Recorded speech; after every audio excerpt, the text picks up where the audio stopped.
Virus be killing it.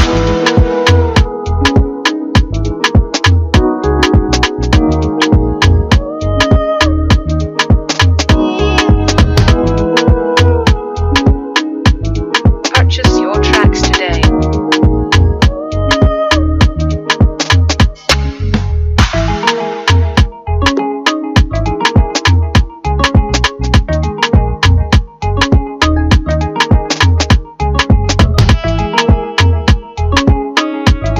Purchase your tracks today.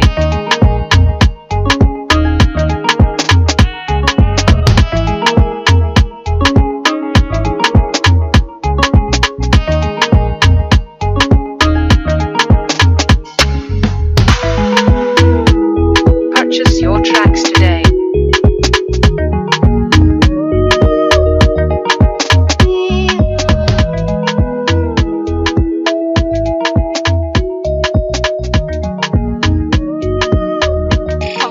Virus be killing it.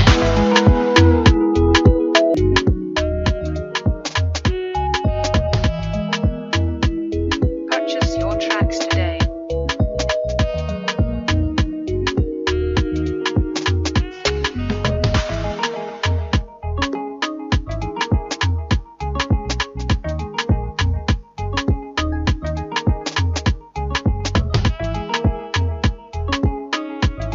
Purchase your tracks today.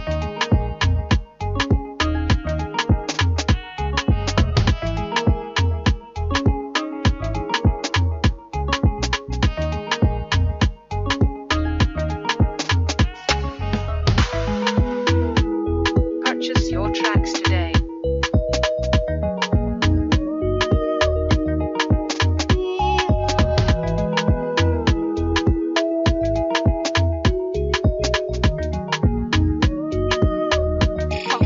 Virus be killing it.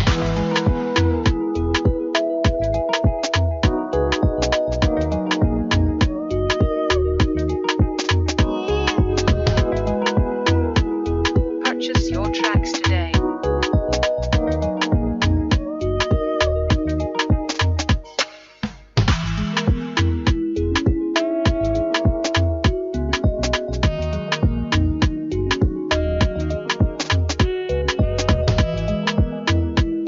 Purchase your tracks today.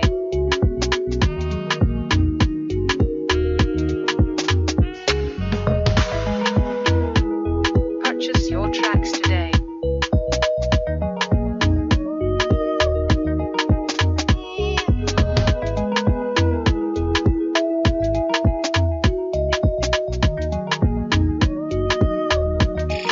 Virus be killing it.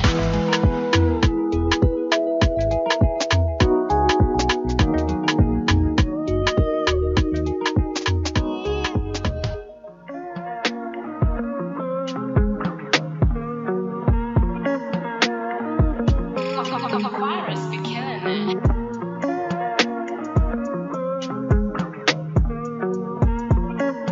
Purchase your tracks today.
are ready to engage you on their readiness to transit to the online platform.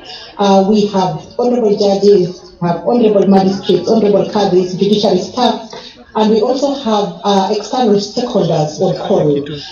Chief Justice, they are going to give you a conversation, engage you in a conversation about how ready to transit to the online platform.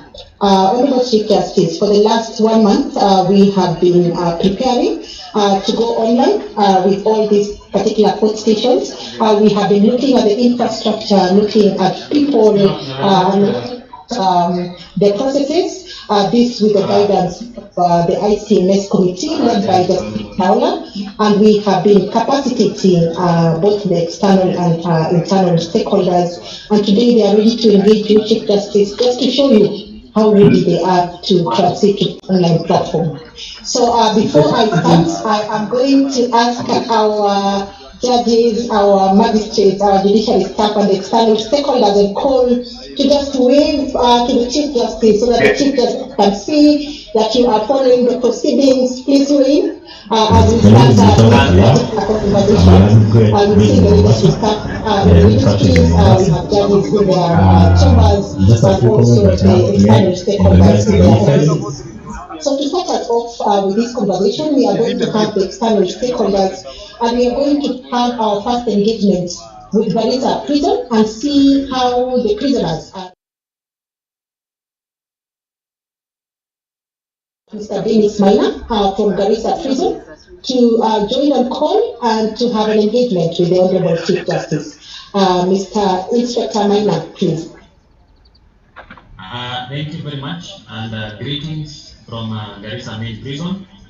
I am Inspector of Prisons, Dennis Maina, and the in charge of the documentation office, an office through which I've been able to interact vastly with the judiciary's e-filing system. So to our Honorable Chief Justice, greetings, and all guests. Kindly follow my screen. This is the e-filing platform. And so for Garissa Main Prison, we do have an account which is registered under our official account. So this is DK Garissa Main Prison. So for us to be able to facilitate efficient access to justice, we do file appeals, we do file insolvency cases. So right now, it's such an honor and a pleasure to demonstrate how we file appeals. So to file an appeal, I just go to file a case. The system is quite intuitive and seamless. It will guide me through what I want to file. So it asks me where do I want to file? I want to file at the High Court, that is the court now. Which court station do I want to file? I want to file at Garissa High Court. And then the division, in this case, is High Court division. So with your permission, I will proceed. And the next page now is the landing page where I'm supposed to say what do I want to file. So at this section, there are so many options, but for prisoners, you can, and you can see the options that are here. So I want to file a criminal appeal. And to file a criminal appeal, the system will now ask me for these documents, number 1, number 2, number 3. If I have any other document, I will just add. So in this case, I believe I have a certificate of candidacy. So after selecting those options, I need now to proceed to the next step. And in the next step now, I'm given the option to add the litigants. So in this case, I want to file a criminal appeal, so I need to add the appellant and the respondent. So the appellant in this case is an individual, and the individual is the first appellant. The first appellant have his ID number, but without the ID number, I have the option of using what we call the prison admission number. So let me just use his admission number and check in the system whether he has filed an appeal. So the system will check, and indeed I had added this details for specific this appeal. So I will add Ali Bright as an Ali who is seated beside me to witness the filing of this appeal. So the next thing I need to add the respondent. The respondent in this case is a state organization. So I will select state organization, and then it is the first level. The first type is the respondent, and the respondent in this case is the ODPP. So ODPP who is on behalf of ODPP who is on behalf of the Republic. So with that, I have added the respondent. After that, I need to upload those three documents that I mentioned earlier. So without uploading, the system won't allow me to proceed, as you can see. So I need to upload those documents. The documents are already in my computer. So in this case, I'm uploading on behalf of Abisai Masa. So I will select the bundle. I want to upload the petition bundle. So let me start with the memorandum of appeal or the notice of appeal. I will add a caption, in this case, just the appellant's name and the caption memorandum of appeal, and then I will choose the file right from my computer, that is the file, and upload. So I need to do this for all three files. So let me proceed and upload the second file. The second file will be the certified judgment, add a caption, certified judgment, and choose the file. In this case, I will just repeat and upload the same notice of appeal because those documents are normally with the court staff. Then the third document, I'll select the same bundle. This time I'll upload the certified charge sheet, action with the certified charge sheet, the following, and then choose the file. So in this case, I will just upload the same document. And now I have one more document to upload, which is the bundle with the certificate of agency. In this case, I have the certificate of agency, which is, I just add the caption, certificate of agency, and choose the file. You can see the file here, and then you write certificate of agency. So at this station, at this juncture, it's important to allow the system some time so that it can upload all the files. After that, I can now proceed to the next step. So this is step 3, where I add additional information about the case. So in this case, this is the summary. So this is an appeal out of time against both conviction and sentence against a case that was by the JSC on Peter of City. So that is just a summary. Then at this section, I need to add the original court file. So in this case, this original case file according to the court warrant was Mandela. And I add the case code. So this will be MCCR. Or if it is MCSO, depending if it is MCCR and MCCR. The number is E266, and this section is case sensitive, so I need to use voice it won't find the record, and then search. So the system will search for that case, and as you can see, the previous case is available. So I just close this dialog and finish up with adding that system. And by adding the JU. So the JU in this case was on about without sequence. And then this is the date that the judgment was made. It was made on 22nd, on 7th of December 2022. So after verifying that this information is correct, I can proceed to the fourth step. The fourth step is just a summary. And my leadership, you can see the case number here has not yet been assigned. But the good thing with this system is that immediately I proceed to the next step, this appellant is going to get his appeal number. So gone are the days when appeal numbers used to take days, weeks, and even months. So for this case, let me just the records are indeed correct, and I proceed to confirm and submit. So this is actually helping us. The moment I click OK, this appellant is going to get the appeal number, and he may even have a record. So let's wait. So successful. So when I look at my dashboard, I can see now I had 16 cases, now I have 17. And the 17th one is this one by Sunday Money. When I click at the icon, I can see that this appeal has been filed today, and the appellant is a Clarissa UK prison, and the case activities so you see the certificate of agency and the registration. I can also upload additional documents, maybe like an affidavit, and upload those, but that can be done later after having the appeal number. So as you can see, the appeal number is E009 of 2024, and you can now rest assured that at least this appeal is going to be heard. So thank you very much, Honorable Chief Justice, for this novel idea. As the prisons, we very much obliged to adopt and follow up with it. Thank you very much. Thank you so much, Inspector Maina. Confirm that the appellant is present on call. We have the appellant. Yeah, he's there. Yes, the appellant is there. So thank you so much from that corner. Well done. So we move to the next presenter. We are now going to Voi. Let's have Mr. Duncan Wanyuma, an advocate in Voi. to just showcase and tell us what he is going to do from the end. Wakili Manumba is a senior counsel. Let's see what because senior counsels are also able to do on the platform. Okay. Nani? Atile speaker that side kidogo. Itaniwe kidogo. Wale wa just Pokea pia salamu za wenzangu. Iko live like are you watching on FB? Kuna FB na kuna YouTube. Naomba nikuzungumzie tofauti na wale wengine waliotangulia. Okay, kuna wakati tulifanya test na tukapause. But now it's live. Kuonyesha jinsi inawezekana mimi leo tulikuwa tumepause. Nikitaka kwenda mahakamani na ni YouTube. Unaona kuna response.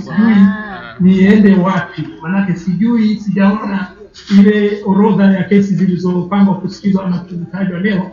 Naomba nikuonyeshe jinsi itakavyokuwa. Nikitaka kwenda High Court kwa mfano ya Voi ya Dulu, naenda kwa kubonyeza High Court.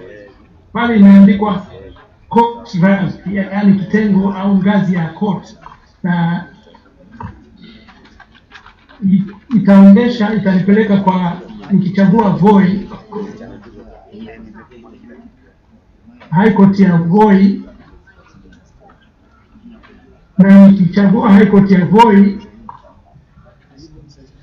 nitachagua Voi High Court.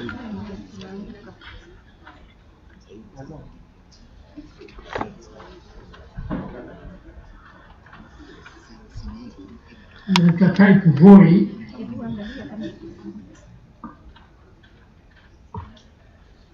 alafu nikitaka kujua kesi yangu imesajiliwa wapi au niende kwa room gani, nitachagua tarehe ya leo ambayo ni tarehe 11, nitaandika hapo, nitabonyeza tarehe 11 siku ya leo. Alafu kipindi ni toka siku ya leo hadi tarehe 15, kesi zangu ziko kadha. Pengine hapa kuna kitu kingine kwa sababu sauti hii tunachukua. Tutataja tarehe 11 hadi tarehe 13. Na ndio hiyo inaonekana hapo tarehe 11 hadi tarehe 15. Alafu nikitaka kuona chapisho la kesi zilizoorodheshwa ndio hapo. Wakili Manumba, kwa heshima yako umebonyeza Bomet High Court. Tunaweza ona Voi. Msema? Tunasikika. Okay. Kiongea naye. Tunaweza ona Voi. Ndio. Ngoja nirudi nyuma kidogo, samahani. High Court ndio hiyo nimebonyeza. Alafu hapo ilikuwa inaonyesha Bomet kwa makosa. Nita type Voi hapo. Voi High Court.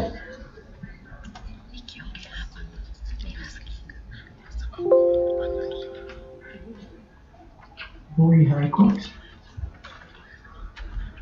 Let's encourage Duncan Manumba with a hand over.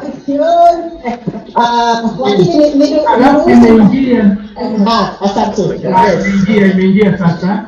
Kwa hivyo leo ni tarehe 11.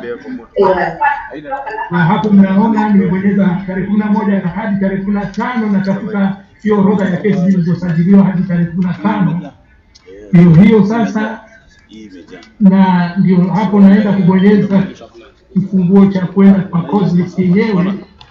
Alafu hapo Mheshimiwa Jaji Mkuu, unaona kuna orodha ya kesi zilizosajiliwa kusikizwa au kutajwa leo tarehe 11 kwa mfano hadi kesho kutwa hadi tarehe 15. Naona urahisi wa mambo ulioleta na ulioleta kwetu hapa kiteknolojia. Mimi sikuwa na mambo haya zamani, lakini Mungu amesaidia na umeleta mambo haya mapya. Ni la msisimuko sana, kuna tetemeko kubwa kwa mambo haya yanayojiri hapa kwetu. Naweza kwa kubonyeza tu nikajua kesi zangu ziko zimesajiliwa, zimeorodheshwa wapi na wapi. Na naomba pia kwa ruhusa yako nikueleze manufaa ya mambo haya iliyojiri, naona kama itapunguza mizigo ya makaratasi ya kupeleka kotini, kuwasilisha mahakamani, magunia na wheelbarrow ya makaratasi kwenda kotini, kwenda kuuliza swali moja ndogo tu. Kwa sababu itakuwa sitaenda mahakamani tena, nitakuwa kwa ofisi yangu nikitafuta kujua kesi yangu imeorodheshwa wapi kwa kubonyeza tu kifunguo fulani, alafu ninaonyeshwa ni wapi pa kwenda. Na pia naona kama kutakuwa na karatasi chache sana kwa system hii mlioleta Mheshimiwa Jaji Mkuu, itakuwa ni paperless. Yani mazingira yataboreka kwa sababu hakutakuwa na makaratasi mengi kama zamani. Na pia muda utafupishwa mfupi wa utenda kazi. Sisi kama wenzetu mahakamani, mawakili na wale wote washikadau, na itakuwa rahisi kutekeleza na kufuatilia kesi ambazo zimewekwa.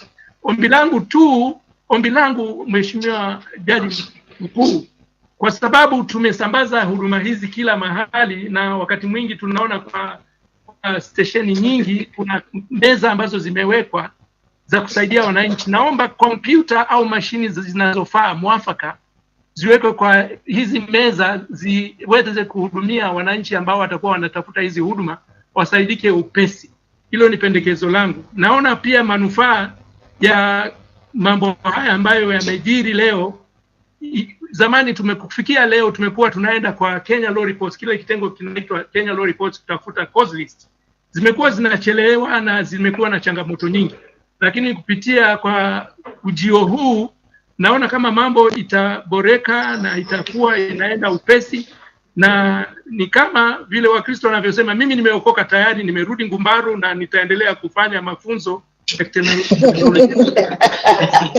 Ujio huu naomba kusitisha mambo haya na kushukuru, na pia tunaomba uje Voi, manake mambo haya ujio huu utaenda sambamba na mjengo ule ambao bado haujafunguliwa. Tutaomba mambo haya mapya yaende na sambamba na nyumba ile ambayo imejengwa na bado inangoja kufunguliwa, kumalizika na kufunguliwa. Asante sana. Tunashukuru sana, hongera wakili Mwanyumba. Sasa twende kule Embu. We have Eric Muli, who is a representative of the ODPP. Eric Muli, please. Honorable Chief Justice and all protocols observed. Good morning. My name is Eric Muli from the Office of the Director of Public Prosecutions. I will take you through the Wadilifu Case Management System. That is a system created by the ODPP to enable them file their matters into the CTS Judiciary. I will now share through my screen the Wadilifu Case Management System. As you can see, I intend to file a matter from Meru, and I will type the court station, Meru. The law court station. Eric, you're not sharing your screen. Could you kindly share your screen? Sorry about that. There you are. Okay. This is the Wadilifu Case Management System. I intend to file a matter in Meru. So I'll go to the law court station, that is, and type Meru. It will take me to the law court station.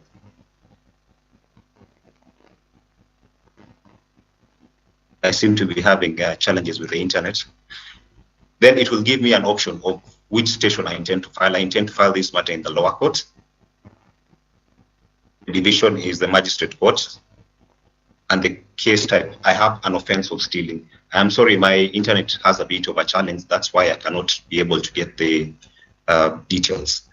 Then I will go to the investigative agency arm. I will key in the details of the agency that intends to file the matter, which is the National Police Service. I will also enter the unique number of the investigative agency station, the name of the investigating officer, the OB number, and the OB dates. I will also type in the party information, that is the details of the accused person, the details of the victim. In the interest of time, I'd already filled this before. And after that is successfully done, it will generate a matter serial number that is unique to the office of the DPP. As you can see, the number that has been generated is 197065, which shows that this matter has been filed in Meru Magistrate Court. The division is the Meru Magistrate Court, and it's filed today. What you can see, it's pending approval, and I will now go straight to have the matter approved and go to court. I will take the option of charge and proceed to court. Then my remarks would be the evidence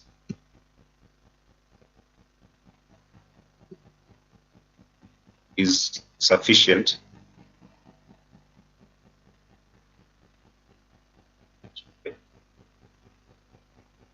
to charge suspect.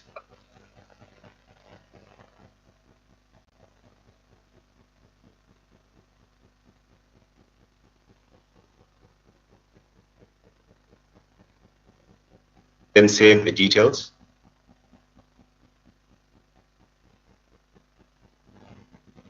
Then I will go to the next step, that is approve the matter.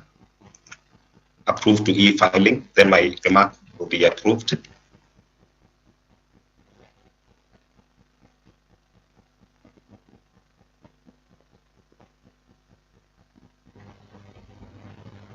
Then my final task would be approve the matter for it to go to where I will click on the charge sheet that has already been uploaded and submit the file to court.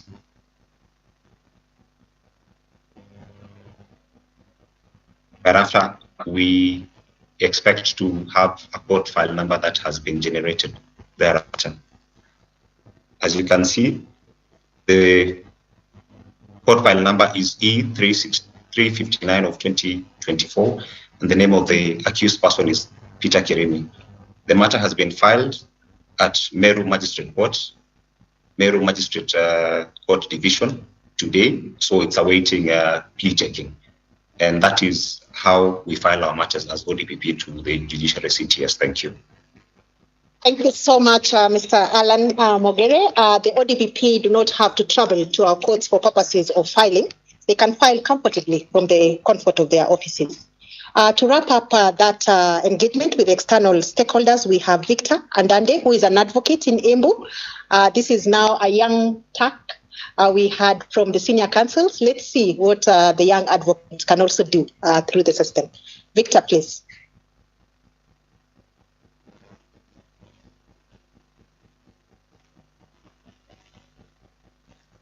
Victor, can you hear me? An advocate practicing in Embu? Yes, I can hear you. Yes. I'm working on my share screen.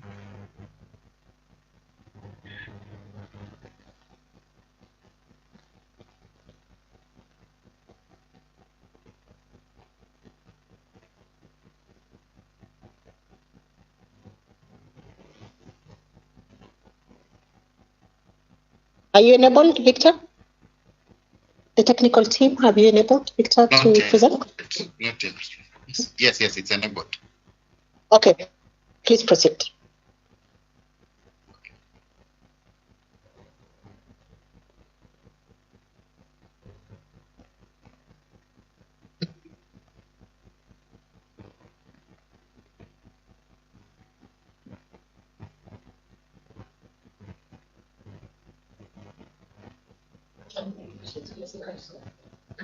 Victor, are you there? Yes. Yes.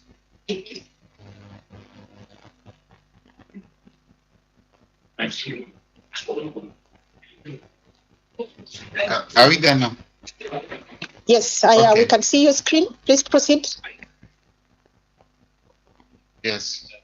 Honorable Chief Justice and the stakeholders present, thank you for this opportunity. Now, mine would be to show how a new case is filed, specifically on the e-filing platform. That is efiling.court.go.ke. Now you go to the filing of new case. That's when you select the court rank,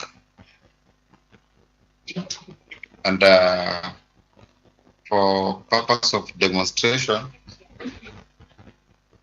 I select the High Court, the station being Embu High Court.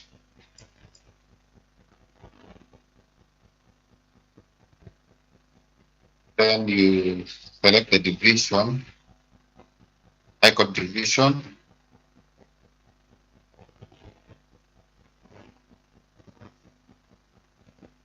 From there, now you indicate the case you're supposed to file.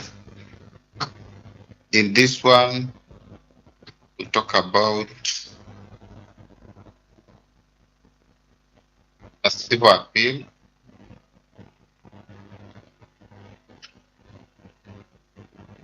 And then from there, you talk about the document that you intend to lodge. And this, we talk about the memorandum of appeal.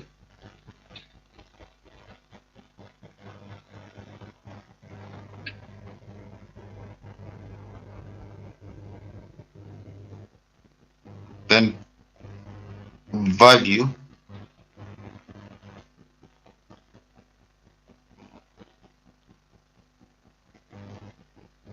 Here we have no value because it's not a liquidated claim.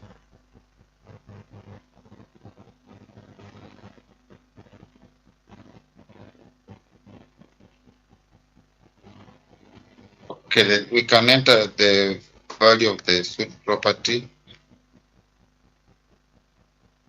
which is around 2 million. There's no other application. So we put none.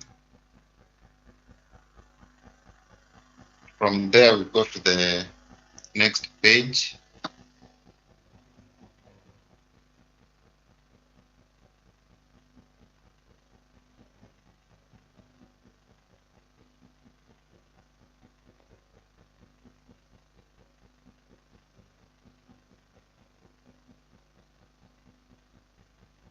Mr. Dande, allow me to give you an opportunity to input all the other outcomes, because I know you'll go to step 2, step 3, step 4. We'll come back to see you submit that particular appeal. Allow me to go to the next presenter because of time, but we'll allow you to go through the process. We'll come back to you. Thank you so much from Embu. Let's clap for Mr. Dande there. To wrap up, Chief Justice, that session of the external stakeholders, allow me to give Mr. Aston Mushela, the Chair Rift Valley branch, to just give a few remarks as we close up on that. Aston Mushela. Mr. Aston Muchela is now making a presentation, but he's just telling you what this means for the external stakeholders. Thank you, Honorable Chief Justice, judges present, and all the stakeholders present. Good morning. My name is Aston Muchela, the LSK Chair, Rift Valley branch. On behalf of practitioners, especially at branch level, we want to express our appreciation to what the Chief Justice and your teams have done to just bring to fruition and to bring to a successful back this nationwide rollout of the e-filing system. We have had an opportunity of interacting with it when it was piloted in various practice stations. And indeed, I must say that e-filing is an idea whose time has come. It has revolutionized how we interact with the judiciary. It has revolutionized how we assist our clients. As someone who heads the, let me say, the largest branch of the LSK in terms of geographical coverage, I am now happy that I can actually access all the court stations from the comfort of my desk. It will no longer be a challenge for any practitioner, even at branch level, to accept to do work for a client simply because that work should be done at a very far-flung station. Now I can file cases in Moyale, I can file cases in Mombasa, I can file cases in Nakuru, and this translates to a lot of saving to the client, because otherwise I will have billed the client the cost of going to this station. Now I'll just express the actual disbursement for filing. This indeed is an idea whose time has come. Just like any other process that is being birthed, we expect that there could be some teething problems, but I must say, Honorable Chief Justice, that we are happy with the way teething problems are normally being addressed. Through the various stakeholder sessions that we've been having, whenever we raise issues, we normally see them being addressed. So in as much as we expect a few teething problems here and there, we don't think those are the kind of problems that we will stop this rollout from being successful. So we want to congratulate the Judiciary. This is indeed a first. It is something we are proud of, and it's something that we as practitioners, we want to fully embrace. We also just want to encourage that even from the bench side, the magistrates and the judges, one of the things that will be a highlight for litigants will be when we are able to file matters under certificate of urgency and we get directions on a real-time basis, because now everything is online. When we talk of access to justice, we also mean that this justice should be delivered within reasonable time. Now that the filings are done online, I think it will be the best thing when we are able even to get directions for matters filed under certificate within the shortest time possible. But over and above that, we want to say thank you. We want to say that we will support.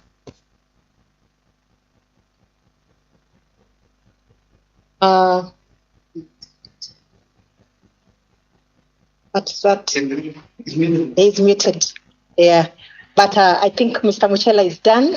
Thank you so much, Mr. Mushela, for those. Asante sana.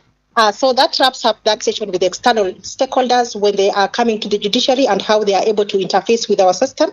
Let's see how we process those particular requests coming from the external stakeholders. We will have an engagement with the registry staff. I'm going to call Gilbert Oyangi all the way in Kisii. Gilbert, Rose, and Quintus, because of time, I'm going to ask you to be very fast because you have interacted with this system. So showcase your abilities, but do it in the shortest time possible. Gilbert Oyangi in Kisii. Gilbert, are you there?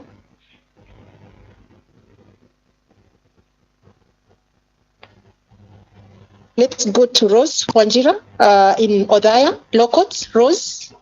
Yes, present. Honorable Chief Justice and all members present, good morning. I'll take you through the public information kiosk that has been launched as we launch it today, and I will share how the public is able to access the information from the public information kiosk. You go to our portal, court.gov.ke, where you are able to access any station you wish to get information from. For my instance, I pick Othaya. You will search Othaya Law Courts. You're able to choose the language you wish to proceed with. I choose English, Revision, Othaya Magistrates Court. You enter the case number, you click a random, you'll see from ELC. It's 005 of 2022.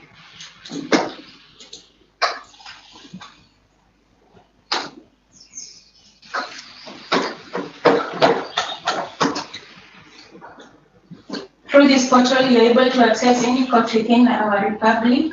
You get to see your case details.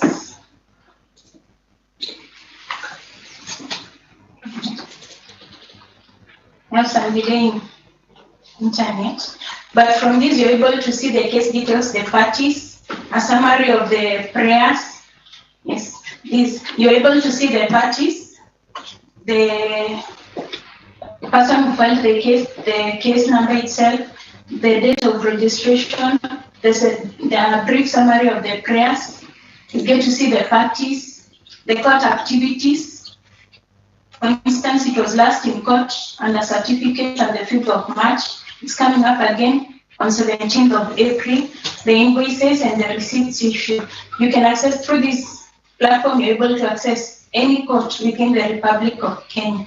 Madam Chief Justice, this is an improvement on our side because previously we had to retrieve the physical file. But on this platform, we are able to access from wherever, even on phone, you can get this information. Thank you for the opportunity to be part of this process. So much, Rose. That is Otaya, Rose in Otaya. Let's go to Quintus in Malindi. Quintus? Yes, Mheshimiwa President. The Honorable Chief Justice of the Republic of Kenya and the President of the Supreme Court. My name is Quintus from Malindi. I'll be able to showcase the staff side of the CTS, which will be specifically on the missing outcomes. I will explain briefly what a missing outcome is. Missing outcome is maybe a matter that has been in court before, and it has not been dealt. It was dealt, but the update has not been updated in the CTS. So I have a few matters with me to run through. This, your leadership, will enable you get real-time data tracking from your end. Quintus, can you please show your screen? Quintus, we are unable to see what you're seeing. If you can share your screen with the Honorable Chief Justice.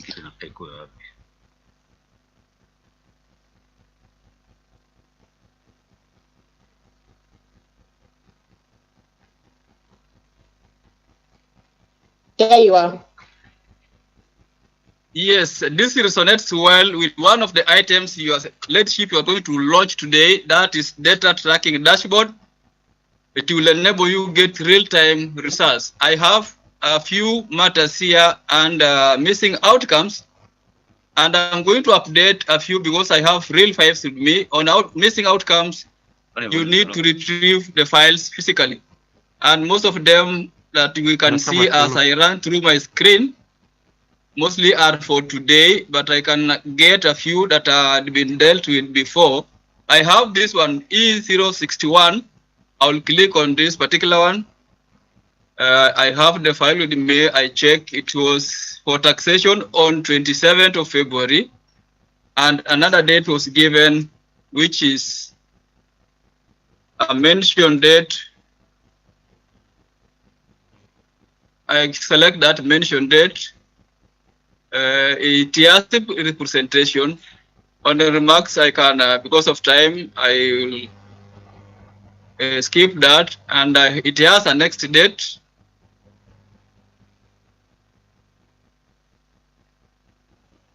Mentioned.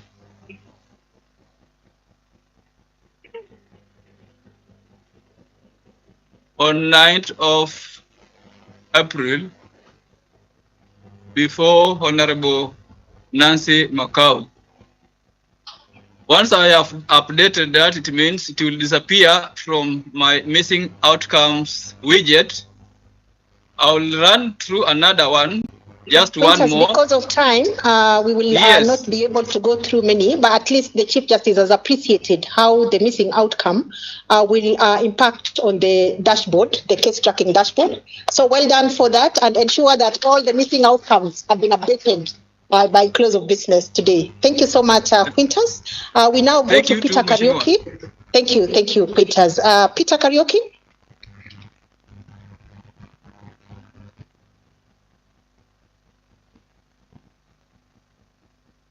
Good morning. Peter, are you there? Yes, I'm there. Okay, good morning, Honorable Chief Justice and all protocols observed. My name is Peter Karaoke from ICT. So I'm going to take you through the data tracking dashboard. So the data tracking dashboard usually fetches data from all the system within the judiciary and incorporates them into one platform, that is the dashboard. So I'm going to take you through some of the report, and some of the reports in the dashboard. We have the case report, which fetches data from the CTS. We have the mediation report, which fetches data from Cadastre. We have the complaints report from JCMS, the advocate reports from JAMS, the monthly reports, and the ERP. So when you click on the case report, you'll be able to get a nutshell of all the reports which we can be able to visualize in CTS. So one of the report is the case summary in CTS, the ones which are pending and concluded, the pending cases by age, the civil and criminal cases, the trends for civil and criminal. We have the file children matters. We have the file children cases per case category, children cases with legal and without legal representation. We have the adjournment reason, the adjournment rate trends, the case filed by ODPP, filed by AG, filed by other government agency, and the file SO. So I'm going to give to start with the first report. So for the first report, it gives you. So for the first report, it gives you an analysis of statistics in a global view of all the cases which are filed in CTS, the ones which are civil, the ones which are criminal, the ones which are children cases, the ones which are sexual offenses, the adjournment reason, and the adjournment rate. So these are tables giving you the illustration of the case summary across the court run, starting with the highest court up to the small case. So these are filters. So for the filter is whereby maybe, for example, you want to drill down to the specific court. Maybe if you click on the magistrate, it will give you a summary of the cases which are filed in CTS and also the ones which are displayed here. If you want to go to the specific court unit, maybe if I take one random, maybe for the Milimani magistrate, you'll be able to see the statistics are changing. If you want to go to the specific court division, it will be able to give you statistics for that. So the other report which I may give for the audience is for the case category. So for this one is a file children cases per case type, and from this one you can be able to see these are the total children cases, the ones which are pending for this current financial year, and from this histogram you can be able to see custody and maintenance has the highest. And maybe, for example, we want to go to the specific category, maybe one for the civil cases, we'll be able to see custody and maintenance as the highest, for foster care protection as the least. If you go to in conflict with the law, you'll be able to see child negligence and cruelty has the highest. So the other report maybe I may represent is for the legal representation. So for this one, you'll be able to see the total children cases, the ones which have representation and the ones which don't have representation. And also we can be able to view in terms of the gender, the ones which are male and the ones which are female. Okay, the other report is for the adjournment reason. So for the adjournment reason, you can be able to see in a nutshell the total adjournment for the financial year, the ones which are internal and the ones which are external. And from this table, you can be able to see the witness not present is the one which has the highest. Maybe, for example, here we have internal and external. Maybe we want to see for the internal, one of the highest internal reason is a court on official duty, which has the highest, and the list is appeal cannot be reached. So the other report is on the file SO. So when you click on the file SO, we can be able to see the trend for the file SO, and from this table you can be able to see for the Makadara Magistrate Court has the highest file SO at 469, and also from the trend analysis we can be able to see on the month of October it has the highest, and also in the month of April it has the least. So since this one incorporates all the systems within the judiciary, so I'm going to brush through most of the major reports. So when you click on the mediation report, so on this one, you will be able to see the total mediation. So these are the cases which are usually referred to the mediation. And from this one, you can be able to see the statistics based on the case outcome, the settled agreement, the no agreement, terminated, non-compliance, and mediation in progress. And based on the referral, you can be able to see the referred by court has the highest, and a request by parties has the least. So the other report is for the ERP. So for the ERP, when you click on human resource, you'll be able to see the statistics based on the gender, the age group, ethnicity, the staff distribution by retirement per unit, the new entries in a given year, and also the exit in a given year. So when you click maybe for the staff distribution by retirement, you'll be able to see a nutshell of all the total employees within the judiciary and also the years based on their retirement. If you want to go for the judges, it will give you statistics for the judges. If you go to the JOs, it will give you for the JOs. For the judicial staff, it will give you the judicial staff. Also, you can drill down based on the gender, whether they are female or whether they are male. So thank you. That's all on my side. Over to you, Chair. Thank you so much, Peter. Let's have Mika Miruka from Nakuru close up on that interaction with the staff. Mika, you only have 1 minute. If you can do that in 1 minute, we are running out of time. Thank you, Your Leadership, Honorable Chief Justice, all protocols observed. Just in brief, from the perspective of staff, and in line with our staff's vision, integrating technology into court operations has the potential to increase efficiency and improve access to services and transparency. These technologies are, for example, the e-filing, which will reduce the paperwork and administrative burdens of court staff for services such as case registration and case number stamping and such. And also on the Causelist Portal, it will offer convenient and reliable access to court schedules, benefiting staff and litigants, while at the same time eliminating the need for staff to manually update and post this one. For also the interest of time, let me just say in conclusion, the launch of these technologies demonstrates a commitment to innovation and digital transformation within the Kenyan judiciary, paving the way for a more responsive and effective justice system. On behalf of the registry staff and the staff in general, we commit to embrace and take up opportunities to upskill ourselves to be able to adapt to these technologies and to be efficient in our service delivery. Thank you, Honorable Chief Justice. That wraps up the engagement with the registry staff. Let's have Honorable Magistrate just have an engagement with the Chief Justice. We'll have Honorable Mburu from Kitui Law Courts. Honorable Mburu, we are running out of time. I hope that you will be able to do that in the shortest time possible. Thank you, Chair. I will do that in the shortest time possible. Honorable Chief Justice and leaders of the judiciary and government present, good morning. My name is David Mburu, Senior Principal Magistrate, Kitui Law Courts. I'm also the head of station.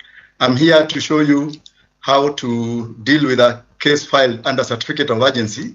And so I will quickly log into my account using my PJ number. Then I enter my password. And that takes me to my home page. I select the division of the court. In this case, I want to go to the Magistrates Court Civil. So I submit and confirm. And then takes me to my homepage with the dashboard here for certificate of urgency. Honorable Chief Justice, as you can see, we have 3 matters filed today. The system auto-allocates to all the judicial officers in the station. So here there is 1 matter allocated to me, miscellaneous application E008 of 2024. I click on it, and then I get this page. This is where I am able now to view the document, and I can open. You can see it's actioned to me, certificate of urgency 11th March 2024. I go to the recent uploads, and that's where I'm able to see there's something filed by Ruchadi Mwaniki and Associates Advocates. I click on that. It shows me the documents which were filed. It shows the time they were filed this morning at around 7:30 a.m. So I click on the document, and as you can see, Honorable CJ, this is a certificate of urgency, and the application is there with the prayers. There is the supporting affidavit. This is the supporting affidavit. And then we have the annexures. These are the documents, supporting documents annexed to the application.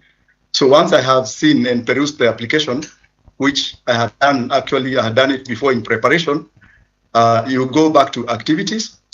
And this is where you come now and select orders because you want to give directions and orders where applicable. So once you click on order, this is what you get. You can select the kind of document you want to upload. In this case, it's an order. So I select on court orders and it gives me this template. This template I can modify as necessary. And in this case, Honorable Chief Justice, I had already saved a draft. So I'm going to go to my draft so that I come and upload here. So I go to court documents. I have this draft. You can see it shows me click to complete. So I click and brings this. Then I have a Word document which I had prepared in advance. So I'll come and select all this. I copy. And then I come back here and paste. So I paste my order there. Paste. So here I have my order now. The application is not certified urgent. Number 2, the application to be served upon the respondent for inter partes hearing on 28th March 2024. Then it has the date when the order was made. I save the draft. It says failed. Sorry. I think go back.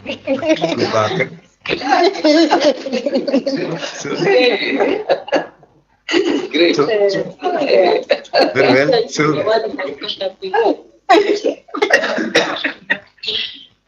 So I complete saving the draft. I don't know why it says input fields are filled.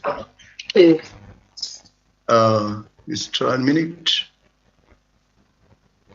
Yes, I think there's a slight problem, but no, not so much of a problem for me, Honorable Chief Justice, because I could still do a new order very fast because I had already saved a draft. So I'll come and just paste my earlier draft. Then save draft. Yes, it has successfully saved. Once I get there, now I'll just say publish the document. And there I am. I can publish without OTP or with OTP. So I publish in this case without OTP. Publish. And it says it has successfully published. Once I have done that, I can go now view the court documents. You can see now here there's the new order, judicial officer order. You can open this order and you see this is what now the party or the advocate who filed the case will get with the full details of the case and the court station and then the order which I have made. It is complete with my name, also with the stamp of the judiciary. And with this document identity number, one can verify the authenticity of the order through the case tracking system. So with that, Honorable Chief Justice, I will end my presentation and maybe just 1 or 2 remarks that this system has made our work very much easy because, first of all, as you noted from the homepage, cases are auto-allocated by the system. What this means, Honorable Chief Justice, is that it discourages forum shopping because nobody now in the registry will allocate where the case will go. The system auto-allocates to the various judicial officers in the station. Secondly, the judicial officer or judge can handle the matter from anywhere they are. I can handle it even in my house, in the morning or in the evening, even after hours, because the system is active 24/7. And finally, once I publish the order, it is available to the parties real time. So they don't need to come to the registry to chase after the court order. And with that, my lady, I rest my case. Thank you very much for your audience. Well done, Honorable Guru. Let's go now to Tigania Law Courts, and we have Honorable Agwata Kwamboka. Good morning, Honorable Chief Justice, judges of the Supreme Court, of the Court of Appeal, of the High Court, and all protocol observers. I am Agwata Kwamboka, resident Magistrate Tigania Law Court. I will be demonstrating how to upload a ruling or judgment on the CTS system. I've already opened my homepage. As you can see, I have a case number which is marked as to Tigania Magistrates Court. I will look at the case of MCC 035 of 2023. I am on the homepage. I go go specifically to the widget for orders. Once I click orders, I select the document that I wish to upload, Honorable Chief Justice. In this case, I'm uploading rulings. I click on the ruling. Initially, this import of MS Word was not there. We had to copy paste the ruling, but this is a new addition. Once I click import MS Word, it takes me directly to where I have saved my documents. I click on the said ruling. I say open, and immediately it copy paste on this space. I have to remember, because the system is AI intelligent, I have to delete the heading of the ruling, because the system will come with an auto ruling, auto order. I mean, at the beginning, it will have the heading from the system. I have to go to the very bottom of the ruling as well. I have to delete my auto typed bottom part, which has the details, because once I upload it on the system, I will have an initial, the heading that will already be inputted by the system, and the bottom will have my e-signature, just as Honorable Mburu demonstrated, which is specifically mapped as to Tigania law courts. Once I have the saved draft, I then have to come to publish document of my ruling. It has the option where you can publish with OTP if you need a confirmation with your SMS phone, or you can publish without OTP. Once I click publish without OTP, I click publish document. I have successfully uploaded my ruling from Tigania Law Courts. For the parties, I come here, I come to court documents, Honorable Chief Justice. Once I click JO order, you can see it has the heading, which I needed to delete from my Word document. And at the very bottom of the ruling, it has my barcode, the specific barcode which can trace that it is Honorable Agwata Komboka from Tigania Law Courts with the specific map. I have to say we celebrate this is timely, because parties can now access their rulings and judgments immediately, and it will therefore also force judicial officers to start enabling us to type our rulings and judgment, Honorable Chief Justice. Other than that, we now say the judiciary is now 24 hours. It has gone beyond the four walls of Tigania Law Courts. We celebrate the 24-hour economy. We thank you for the e-filing system that's timely, and that's all from Tigania. Thank you, Honorable Chief Justice, for this moment to share my presentation. Thank you very much. Well done, Honorable Komboka. We now go to Bomet and listen in to Betty Michuki from Bomet Law Courts. Thank you, Honorable Tanui. Honorable Chief Justice, all protocols observed, good morning. My name is Betty Mishuki. I'm making a presentation from Bomet Law Courts. This presentation is with regard to the now launched M-Returns platform. As you can see on your screen, I have the M-Returns platform. I'll click on it so that I can log on to it. Every month, Judicial... Please show your screen. I've clicked on share. Yes, there you are. Proceed. All right. Please reconfirm. Share and then share again. Is it now visible? Try. Yes. Yes. All right. There you are. Yeah. Okay, thank you. This is the M-Returns platform. I'll begin with the court station details. For every judicial officer or judge, this is the platform that lets you know the mapped, either previous or currently mapped stations. On my part, I mapped Bomet Station, as well as the Milimani Small Claims Court. When I go back to the dashboard, you will also have an opportunity to see the previously submitted monthly returns. As you can see from my platform, I was working on a return at the Small Claims Court. This is an incomplete return. And so I will take you to the section where we will be able to upload our monthly returns. One disadvantage that we have had is having the manual monthly returns where the CTS was not aligned to the DCRT. So we would have instances where what is provided in the CTS is not in the DCRT, and we have to manually get back to the system. But with this synchronized system, anything that is input in the CTS, which my colleagues have described, is captured in the M returns. So in this instance, I want to generate a report for Bomet Law Courts this year, the month of January. And then I'll proceed to submit the report. As it is, it's bringing up all the information that I carried, all the work that was done in 2024, the month of January. As you can see, we have all the information here, which is already captured in the manually provided CTS reports. Just as a way of demonstration, if I click on the judgments delivered, you're able to see an improvement on the system in that you can see the date of activity. So if I deliver this judgment on this date, it is captured, and it also it provides an opportunity for the judicial officer or the judge to verify submission of information in terms of rulings as well as judgments. And also for applications that are heard and determined, anything that is handled by the judge or the judicial officer is adequately captured. A note to us is to ensure that the information that is captured in the CTS is adequately captured so that it reflects in the M returns. Nothing is amended in the M returns, and that is why when you click on submit monthly report, it gives you this notice that you need to ensure that the details are correct before you submit. So in the event that I doubt something that has been captured, if I know I delivered 10 judgments and only 5 have been captured here, it's upon me to ensure that they are adequately captured in the CTS, and then I come back to the M returns platform and correct that situation and confirm that the 10 judgments have been captured adequately. So having confirmed that all is well, seeing as it will be marked as final, I now click on submit the report, and immediately a report is sent to the Office of the Chief Justice, and also a report is sent to my email account. So once that is done, I get the confirmation that the monthly reports are successfully submitted, and here's a copy of it. So this is the copy that is sent to the Office of the Chief Justice. As you can see, everything that I previously observed in the previous platform is captured in this one. And then I can also verify that this information is appearing in the monthly reports that will be captured. So that if I come back to the past monthly returns, and you can see that I have returns for January captured as submitted. Once it is submitted, I cannot edit it.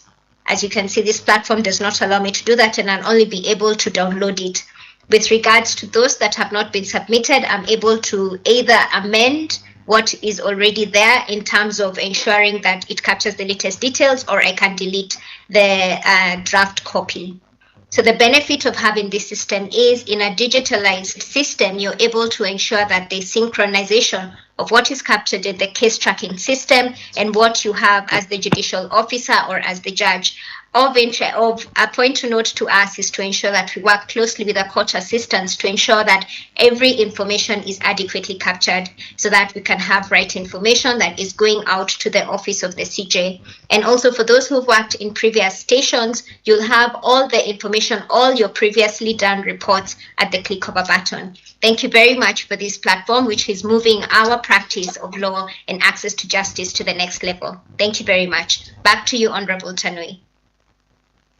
Thank you so much, Honorable Mbeti from Bomet Law Court. Let's have Julius Ngarngar, Head of Station Kakamega, to wrap up that session with the judicial officers. Honorable Ngarngar, please. 1 minute. Thank you, Honorable Tanui. Honorable Chief Justice, and allow me to adopt the earlier laid down protocols in the interest of time.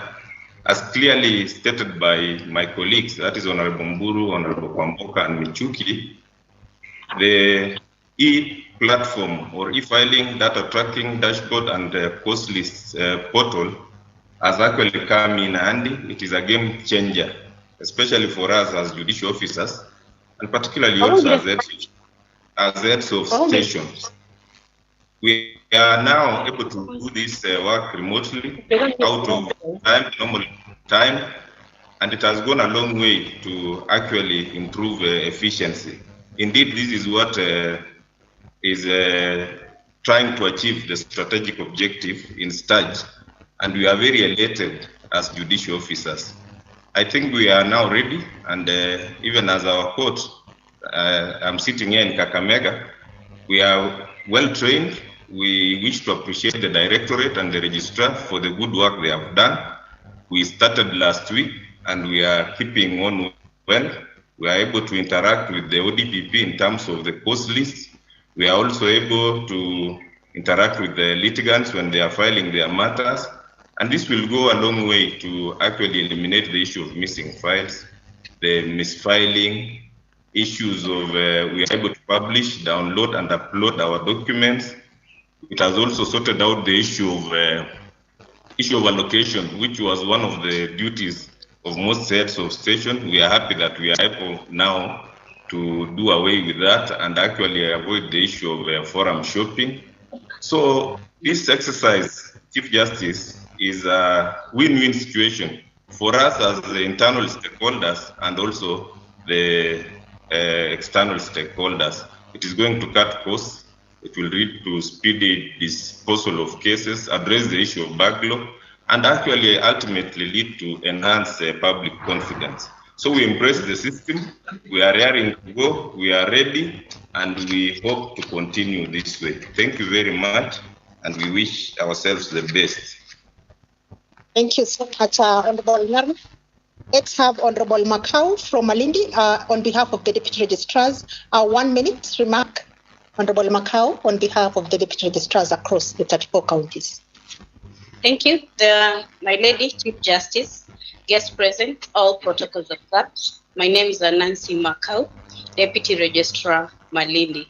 On behalf of Deputy Registrars, we thank you for rolling out e-filing across the country. This is going to make our work easier as managers and administrators of the registry. Because everything now moves online, we are also now able to manage the registry from the comfort of our offices and at a click of a button, even as we continue to hear and determine matters. All I'm going to say, Chief Justice, Kongole, Ongera, and thank you very much for this initiative. Thank you so much, Honorable Makau. Honorable Adam Galgalo on behalf of the Honorable Kadis. 1 minute.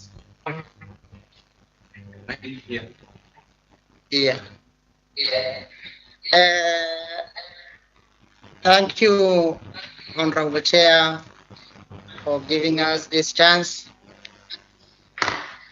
Your Honor, my Lady Chief Justice of the Republic of Kenya, and all the protocols observed. Adam Galgalo, Principal Kadi from Moyale Locals. Here with me, GOs and staffs following the live streams of e-filing countrywide launch.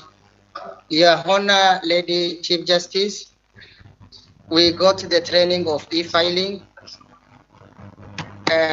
We are being introduced to Office 365 and also how to retrieve cost list from the portal, and also the same to Office 365, how to convert a speech word to text. Your Honor, this is very useful in converting spoken words into text. Very ideal when writing rulings and judgment. It is also very friendly tool that allows you to proceed on the go or as you speak. I find it is quite complementary to the judiciary's vision of expeditious delivery of cases, and therefore sustaining the transformation and access to justice agenda as envisioned by the Honorable CJ. It also sits well with the green ICT as it is efficient, cost-effective, improve access to justice, and a good measure in reduction of the paper. Hence, it helps in environmental conservation. Therefore, we say that we are ready to use the system and to comply to it. Thank you very much. Back to you, Honorable Chair. Thank you so much, Honorable Kadi. We are thankful. Honorable Chief Justice, we are coming to the tail end of this particular segment. We now go to the Honorable Judges. We will have Justice Murima in Kitale engage with you, Honorable Chief Justice. Justice Murima, please. Thank you so much, Registrar. Maybe you may need to give me some sharing rights because I'm not yet enabled, kindly. But as we Good morning, the Honorable Chief Justice and all the invited guests. My name is Justice Anthony Mrima. I'm the presiding judge, Kitale High Court, and I'm also holding fort for Katunguria High Court. My short presentation will be demonstrating how, as judges and judicial officers, we can access the e-files in the system. The importance of accessing these documents is that we depend on these files for case preparation, during hearing of cases, and as well as in decision writing. My leadership, I have interacted with this system, and I have no doubt at all in my mind that, as said, this system is a real game changer in the administration of justice. It is not only elaborate and comprehensive, but it is a transition from the physical handling of files to electronic files.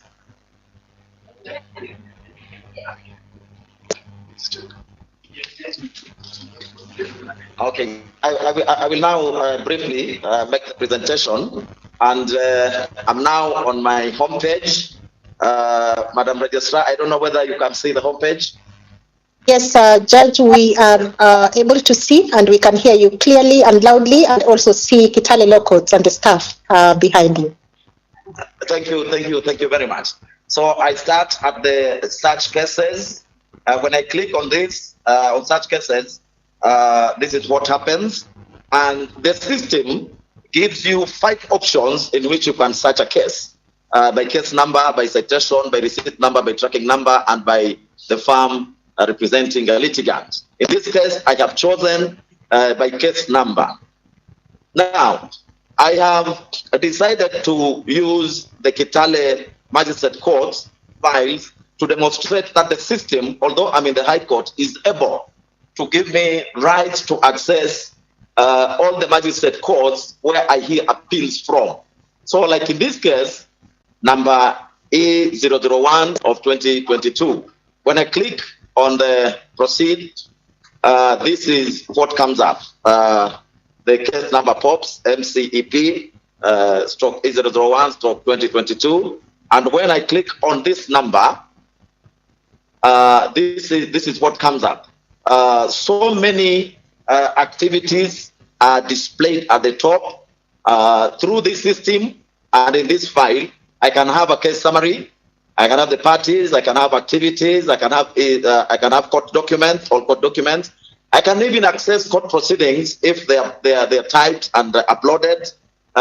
This system also enables me to monitor the file movement, as well as to ascertain whether payments were made, because it deals with invoices and receipts, as well as refunds in cases of inappropriate cases. And then we have the recent upload. This is, when I click on the recent uploads like this, now the system gives me or shows me all the documents which have been filed in this particular file.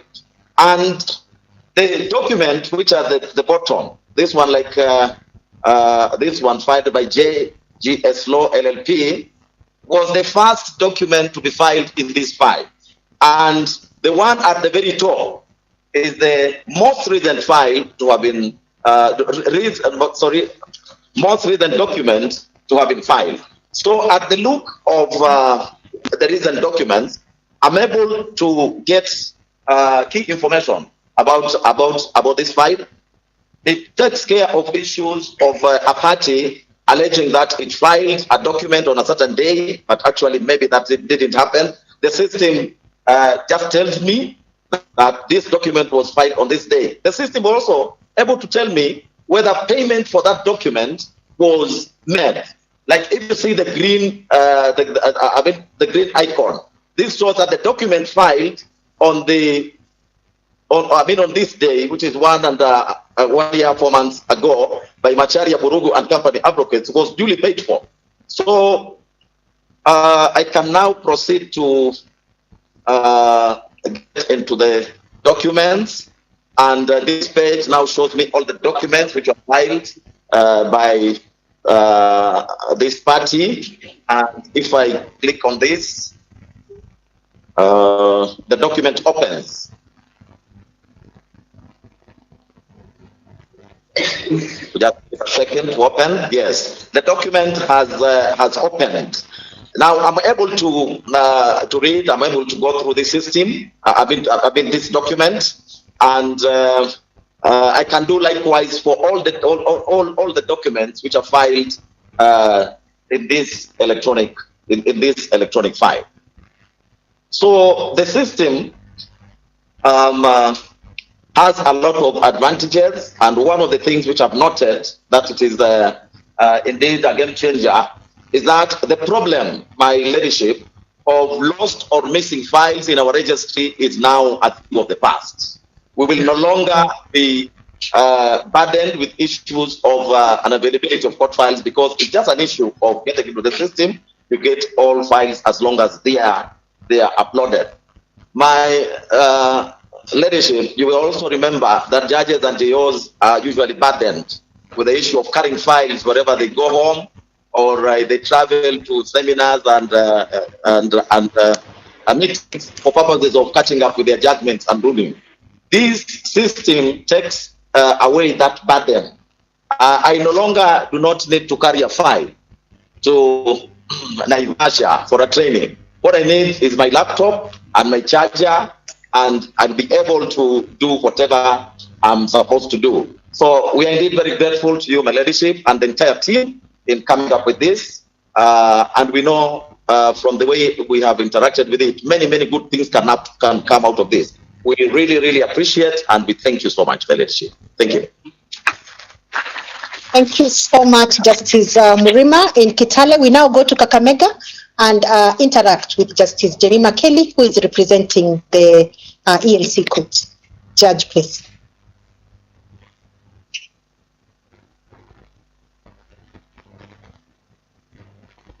I hope my screen can be seen. Yes. Yes. We can hear you, but your screen is mute. Good morning, Your Lordship. My name is Jemima Kelly, Justice Jemima Kelly, Presiding Judge LRC, Kakamega, and the Chair of Project Implementation Unit at the courts. I bring greetings from our PJ, Justice Ougo, and the entire team. I am switched to Kakamega LRC as I have two stations. On top here, I have capacity to switch to whichever station I am dealing with. We are delighted to join the e-filing platform. We have been trained in the past weeks, and we have had enough time to interact with the system. We thank you for the benefits we have seen in this system. We are able to access our files online, and we need not have physical files, as stated earlier by my colleague, Justice Murima. We are also being able to see, we are being alerted of missing outcomes, whether from the registry or from our side in terms of decisions. And this is great because we are able to monitor the performance of our registries and ourselves in real time. We are also able to attend to matters certificates promptly from wherever we may be, because the system comes with uploaded certificates, the applications, together with the documents which the judge needs to look at for the purposes of making a decision on that certificate ex parte or giving necessary directions. We are also seeing the system has capacity to publish orders, rulings, and the judgments, again improving our capacity to render decisions available to the public, and also improve information to the litigants on real time. At my homepage, Your Lordship, you can see on my right missing outcomes. The missing outcomes, Your Lordship, are for today's course list. I have 5 matters, as you can see in that missing outcome. They are the 5 matters which are due for today, I am yet to handle my course list, and I hope to do so at around noon today. I have alerted the parties. On my left is a certificate of agency. I have 0 outcomes.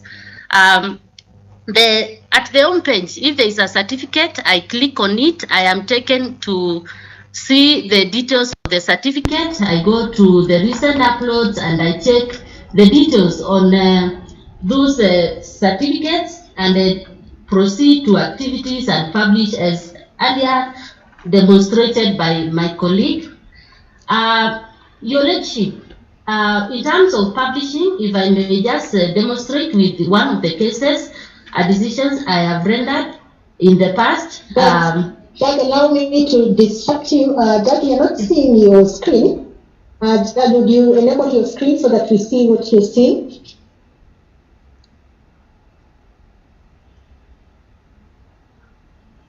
Can you see it now? Yes, Judge, it's coming. My apologies. Yes, I am now demonstrating publishing of judgments since our training.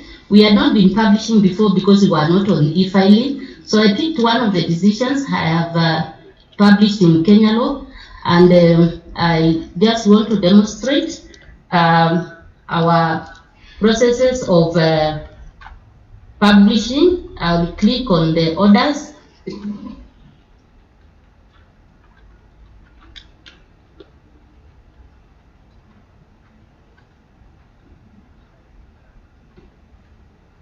Yes, and I'll pick the judgment.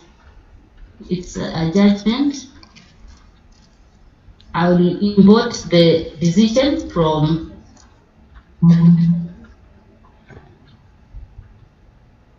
there is the judgment. I'll confirm that I am satisfied with the details. I'll save as a draft.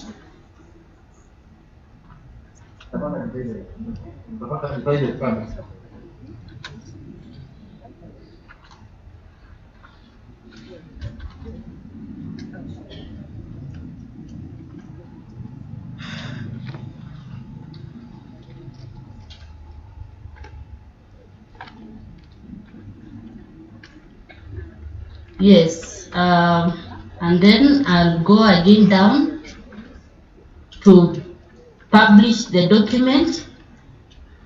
It has 3 stages.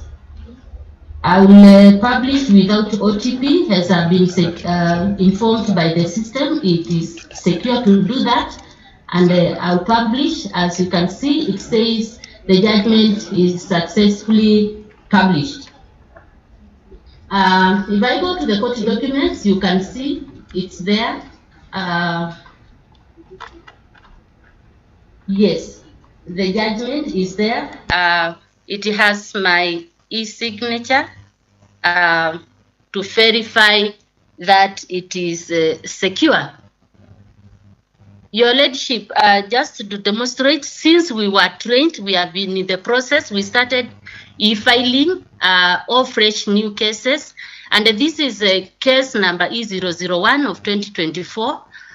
We have published it. It's you can see the document is there.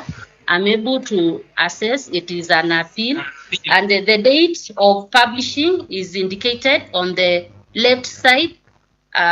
It is indicated as filed on 10th of January. Your 1st of March. Sorry, Your Lordship, at 10:46 a.m. And you can see it is by the Teacher Service Commission, and it is an indication of 10 shillings filed. So this is just a case of demonstration of where we are as a court. We thank you so much. For this system, we feel like we are now part of the civilization which has come to the judiciary in terms of e-filing, and are not left behind in the machinani. We thank you so much. That's all I wish to say for now. Thank you. Thank you so much, Judge. My lady, the Chief Justice, we have come to the end of the demonstration by the various internal and external stakeholders. We have Justice Francis Gikonyo, who is just going to make remarks on behalf of the Eastern region. Justice Francis Rayola. Honorable judges, we are going to give 1 minute to each one of you. So Justice Francis Rayola from the Eastern region, representing the entire Eastern region, as we come to the close of this particular session. Judge. Good morning, everybody. The Honorable Chief Justice, judges of the Supreme Court, and all judges and guests present. Let me take this opportunity to thank the CJ, the Chief Justice, for having the courage and the commitment to make sure that the vision under STARG is implemented. It takes a lot, especially in government, to have systems working, and it's not easy to have a whole judiciary running on e-filing with a proper database and dashboard where every litigant can see what is happening. On behalf of all the judges in the Eastern region and on behalf of the JOs in Machakos, we thank you for this commitment, which is a milestone towards achieving the vision of enhancing transparency as the judiciary deals with Manjiku. This e-filing system, especially the element of having Huduma centers within court, will make sure that even the people who are not ICT savvy can come and see and track what is there in the system. In Machakos, I've been privileged to be in charge of the project implementation. We thank the CJ for the JIRA that is going on and for the training that we've had. So as we go on, we want to assure the CJ and the team that we are on track, we are ready, and will not let down the judiciary and the people of Kenya. Thank you so much. Thank you so much, Judge. Justice Gikonyo from Central Rift region, representing the judges and judicial officers across that region. Justice Gikonyo, please. Good morning, the Honorable the Chief Justice and all protocols observed.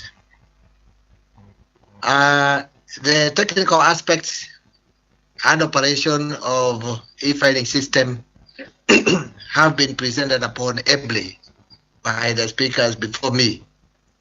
And now allow me to give you our political expression and appreciation of e-filing, its application, and some of the benefits that accrue. I speak for Central Rift region, and we collectively view this as a very exciting moment where we are now moving from manual filing system, which is tedious, time consuming, and also built with inherent insecurities to the documents filed, and going to e-filing system, which is reliable, fast, accurate, but also providing a close and live interaction between the court and the consumers of justice. It also eliminates distance barrier between the court registry and the people. We are now convinced fully, the Honorable the Chief Justice, that this is a precursor for better things to come in the immediate future. And among other things, I am sure we are going to be relieved very soon of what I call the headache of the judge, and that is longhand recording of proceedings. Because I am sure we are going to see full automation of all court processes and procedures in a short while. We have undertaken training already for the staff, judicial officers, judges, and also other stakeholders. And it is clear to you, the Honorable Chief Justice, that we are now ready to use the system. The region of Central Rift and its inhabitants are extremely delighted that you are a promise keeper. You have kept your promises in your blueprint, social transformation through access to justice. And we fully support all your endeavors and agenda on enhancing access to justice. We also pray to God that you are going to carry the mantle well and to the end. And when the time comes, the Honorable Chief Justice, to look back, we will say, there lived a great CJ, the Honorable CJ Mother Karambu Kome. Thank you very much.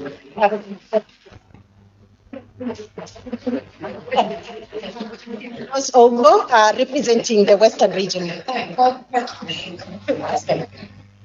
Thank you, Honorable Tanui. Good morning, Your Ladyship, Chief Justice. Good morning. Greetings from Bungoma. We just want to say thank you for rolling out the e-filing system. In this region, I serve as the presiding judge, Bungoma High Court, but also the chair of the High Court region in Western High Court courts.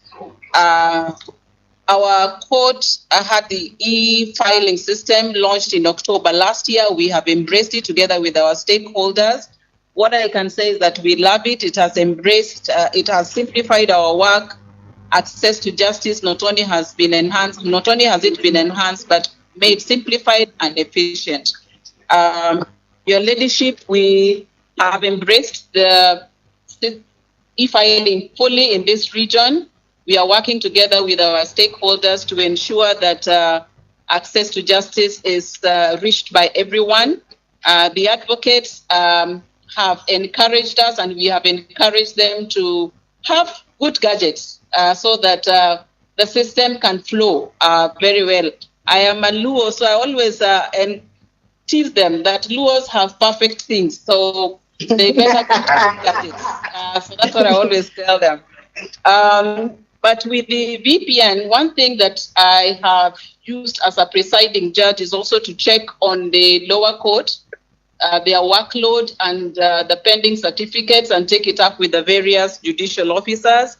We've been able also to check the caseload and just share with our stakeholders, especially the bar bench, because we're able to get the ages of the cases, including the parties and those who are representing them. So in this region, we have embraced it. We love it.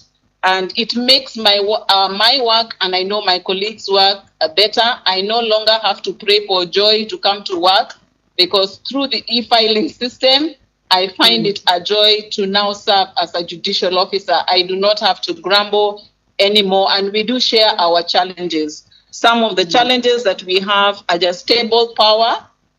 We went off suddenly during these proceedings, but thank God Bungoma has a generator, so we've been able to reconnect.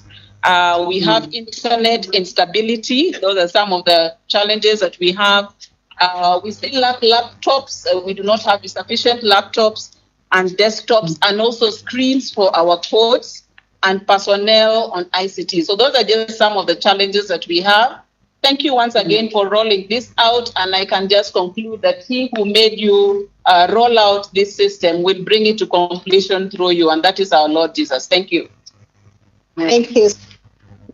Although Western region, we have Justice Ruben Nyakundi representing the North Rift region, and then we come to a close after Justice Donna. Good morning, Chief Justice and the entire judicial hierarchy. I speak this morning with humility on behalf of Upper North Rift, just to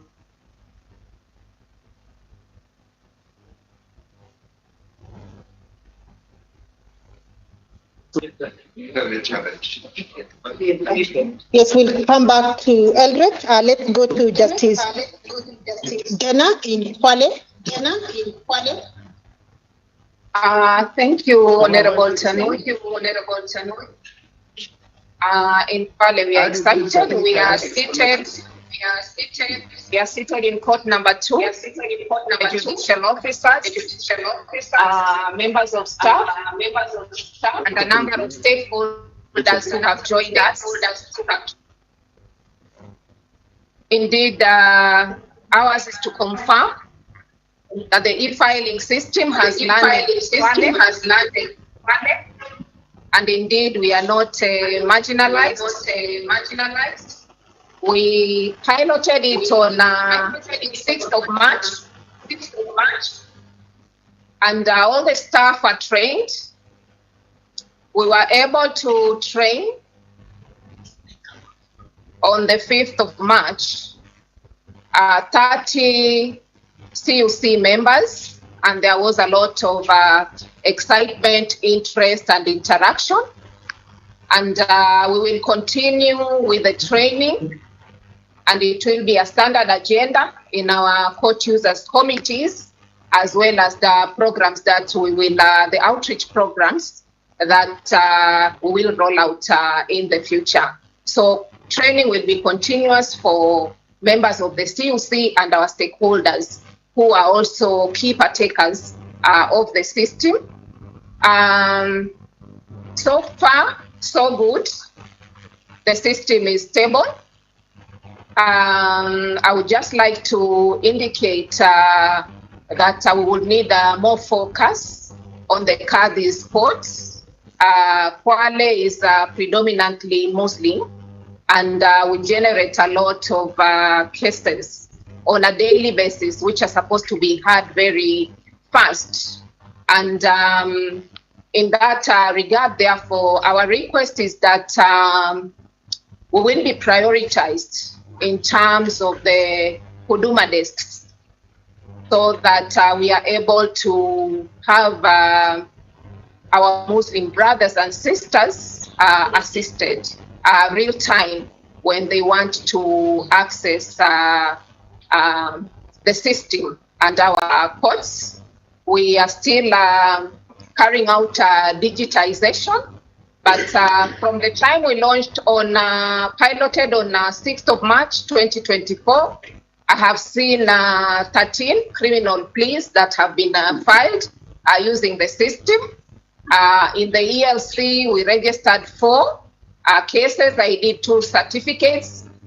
It was very exciting, very efficient, and we just want to affirm that we will use this beautiful resource that has been launched today. And I want to congratulate the Chief Justice on behalf of all my staff and stakeholders here in Kwale, and the team that has worked tirelessly behind you, the Chief Justice, Justice Lenaola, as the team leader. We thank you and we congratulate you, and we pray that this system will enhance justice and access to it. Thank you. Thank you so much. Now, from Kwale, we go back to Eldred. Judge, bring a close to this on our behalf. Eldred, okay. Thank you so much, Registrar. My Lady Chief Justice of the Republic of Kenya, this is our deep gratitude to you and the entire hierarchy of the judiciary. We have steered the judiciary since we took over the tenure. And for us from this region, we want to appreciate that this technological advancement is transformative, it's a game changer. Chief Justice, as you are aware, this region in what we call Eldoret, we also manage Lodwar, we manage Elgeyo Marakwet, and then this e-filing, there will be no longer an issue which person or which litigant has not been reached. For us, we think we stand at the key milestone of history because of the e-filing, and in the sense, in terms of preparedness, we have been able to reach out to the internal and external stakeholders, answering the question, what is it about e-filing? How does it work? How do we work together to ensure that this technological advancement makes meaning? What are the infrastructure, both hardware and software, required for each person so that you can be able then to access and be able to be the user of this particular innovation? And for us, we see this particularly because of our unique station with my entire team, you know, Justice Wananda, Justice Maureen, Justice Obaga, we occupy quite a large territory in terms of jurisdiction. So the e-filing makes the little bit higher sense to us than a one station because of the far-flung areas which we manage in our various dockets. So we want to wish you well for the leadership and the vision that we are ready, we have taken off.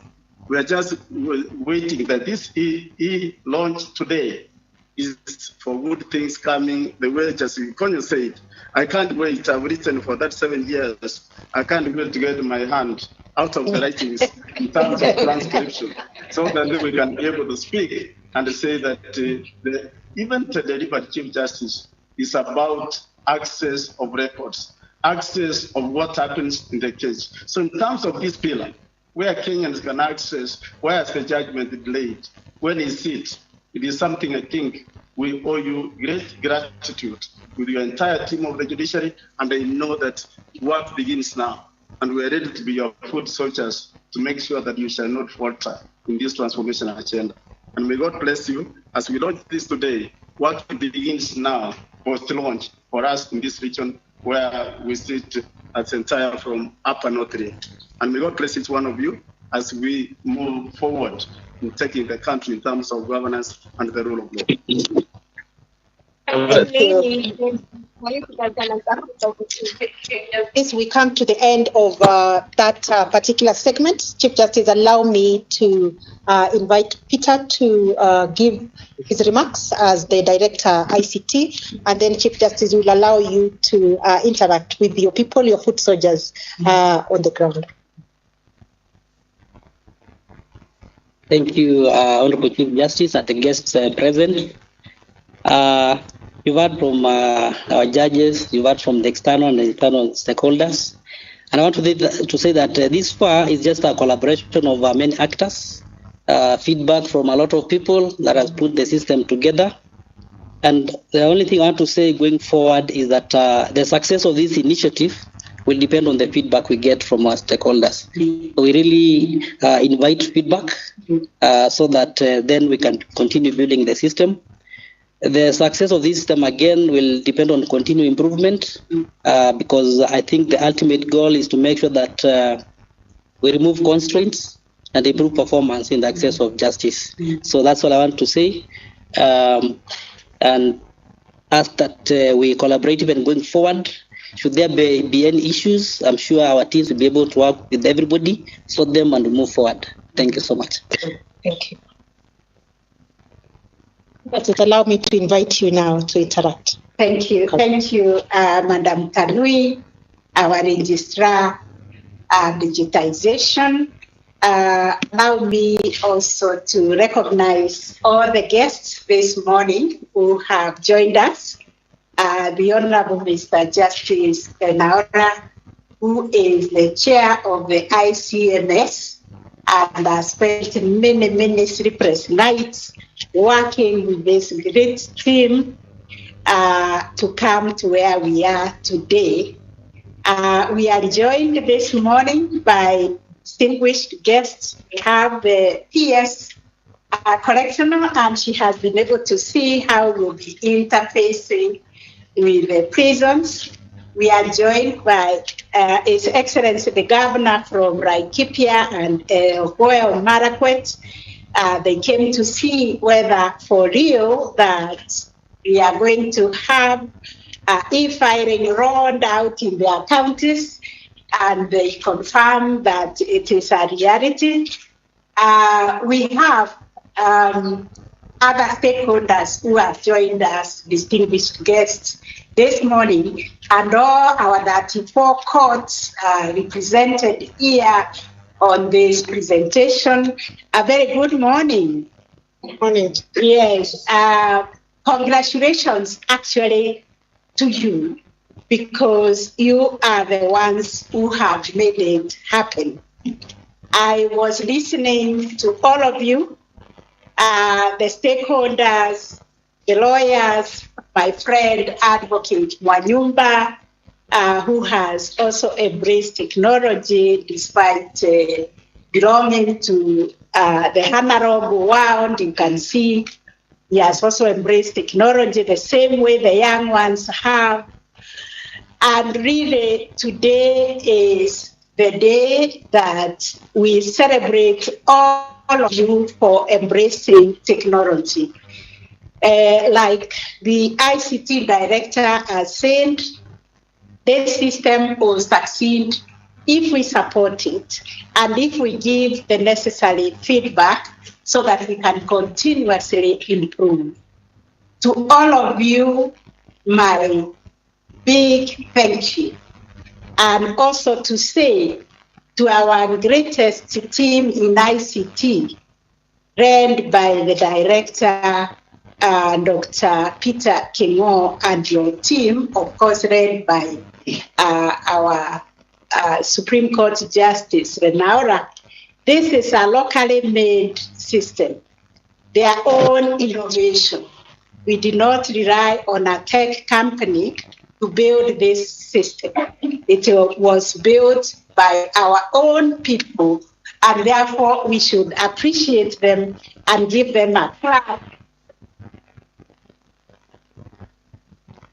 These are the people who should be awarded the greatest state honor for really bringing technology in the judiciary and ensuring there is access to justice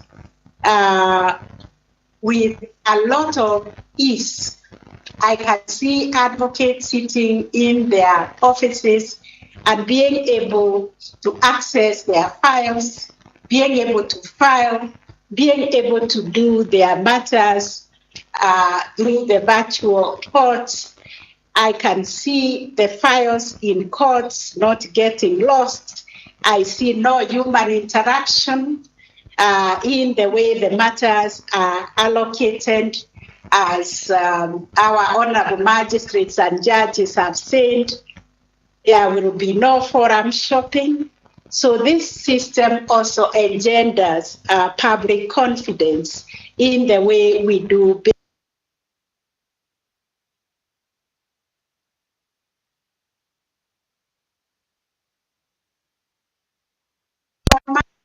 Have always been doing through the DCRT, but now it is made easy because as you complete your work for the day, you also complete the form that tells Kenyans, for these privileges that you give us, for this money that you pay us, these are the number of cases each one of us has done per day. And from all of you, we can see no one has been left behind. The Kadis courts, the far-flung areas, we are working together. Thank you very much. Congratulations. And let us keep our eyes on the vision that is ensuring access to justice to all, including the vulnerable. And let us be expeditious in the way we handle our matters, to the way we serve our customers. Thank you very much. God bless you. Thank you, Chief Justice. This marks the close of this particular segment. We now move to the launch. Thank you.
usalama kamwe hatutaiacha.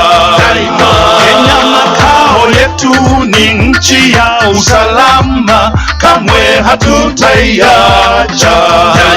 Kamwe hatutaiacha.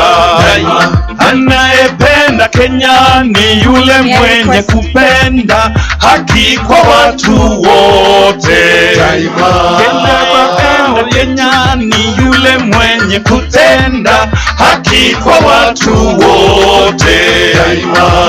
Haki kwa watu wote. Ukipenda Kenya ujitenge na mambo yenye kuvunja amani. Ukipenda Kenya ujitenge na mambo yenye kuvunja amani. Hatutaki matata Kenya. Hatutaki matata Kenya.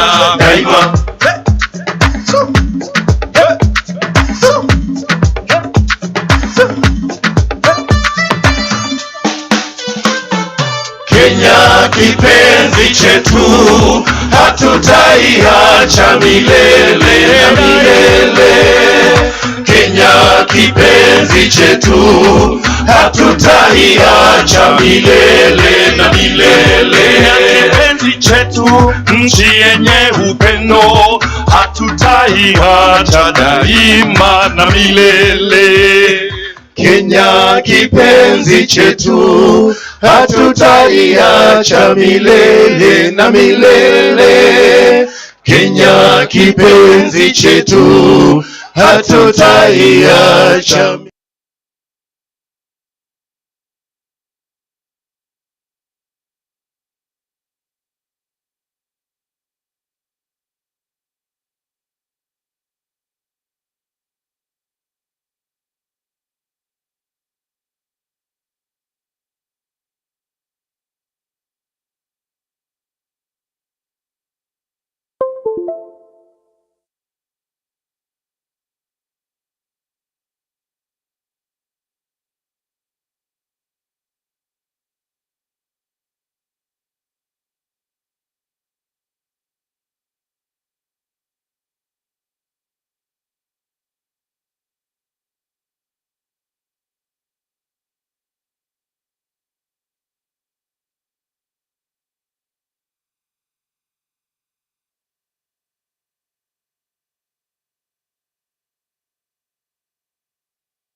Tuwajibike, tuimarike, umoja wetu ni nguzo yetu, idumu jumuiya yetu. We will now have a session of opening prayer led by Father Patrick Ndongo, Judiciary Chaplain, and Sheikh Sukian Hassan.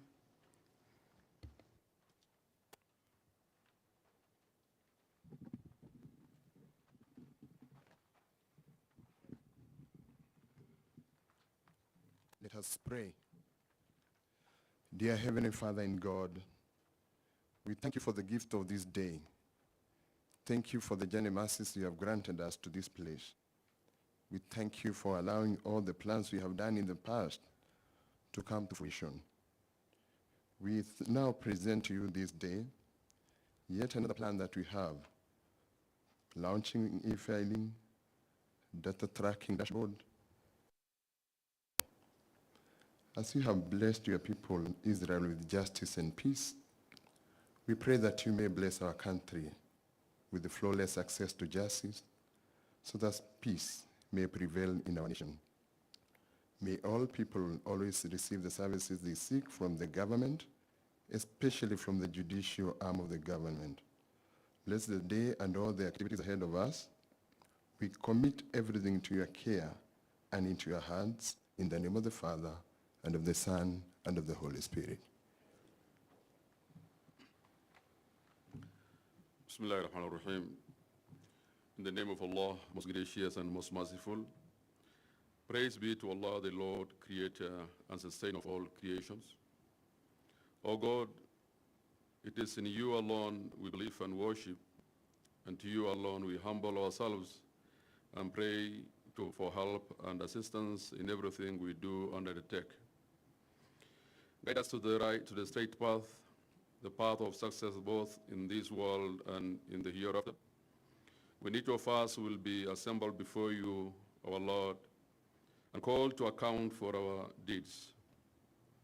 On this day, Allah, I sincerely pray that you have mercy on us, forgive our sins, and admit us to your garden of bliss. Ya Allah, we thank you for the gift of life, health, peace, family, friends, and stability in our nation. We thank you for the milestone achievements by the Judiciary under the leadership of our Captain, the Honorable Chief Justice, Lady Justice Martha Koome. Oh God, as we celebrate the launch of the e-filing, data tracking dashboard, and Causelist Portal, I invoke you to bless this project, sustain it, and make it beneficial to all. Ya Allah, be with us throughout this function and grant all the speakers wisdom. Ya Allah, bless our country with love, peace, unity, and prosperity.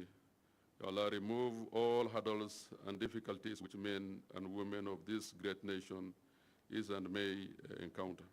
May peace and blessing of Allah be on his all righteous men among men. Amen. Amen. Thank you. Thank you very, very much. Honorable Chief Justice, with your permission, we may be seated. And we thank you for your patience. We will try to make sure that the program runs as efficiently as possible. So allow me to set down the order of protocols to support us as we move through the program. Honorable Justice Martha Koome, Chief Justice and President of the Supreme Court of Kenya. Honorable Lady Justice Philomena Mbete Mwilu, Deputy Chief Justice and Vice President of the Supreme Court of Kenya. Honorable Moses Kuria, Cabinet Secretary, Ministry of Public Service, Performance and Delivery Management. His Excellency Wesley Rotich, Governor Elgeyo Marakwet County. His Excellency Joshua Wakahora, Governor Laikipia County.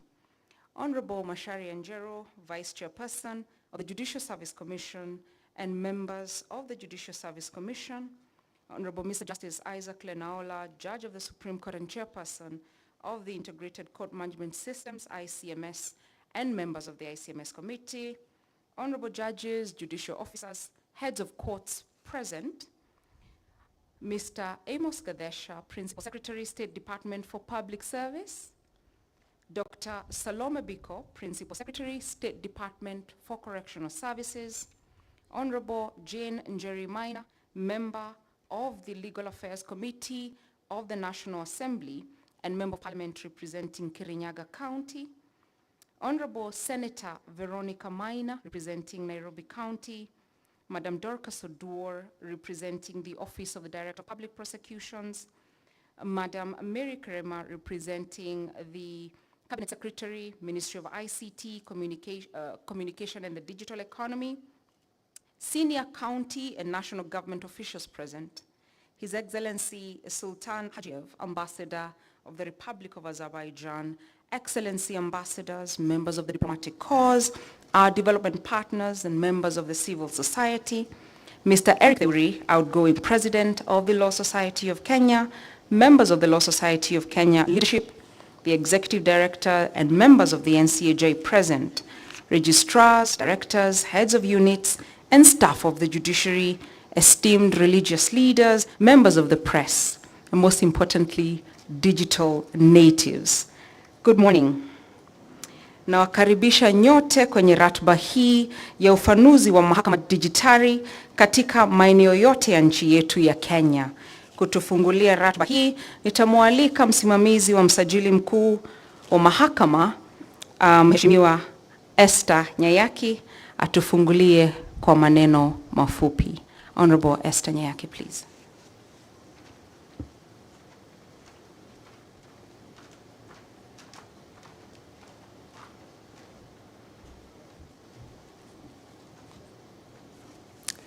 My Lady, the Chief Justice, Honorable Lady Justice Martha Koome, the Chief Justice, the President of the Supreme Court of Kenya, Honorable Lady Justice Philomena Mbete Mwilu, the Vice President, and the Deputy Chief Justice of the Republic of Kenya. The Judicial Service Commissioners are present, judges of the Supreme Court, Court of Appeal, High Court, the CS Moses Kuria. Kindly allow me to write on the protocols that have been set by the Master of Ceremony and to warmly welcome all of you to the Supreme Court building and to this event. It is my great honor to read these remarks on behalf of the Acting Chief Registrar, Honorable Paul Ndemo, who could not be here today due to unavoidable circumstances. It's a great honor and pleasure to welcome all of you to this occasion as the Chief Justice launches e-filing across all courts countrywide.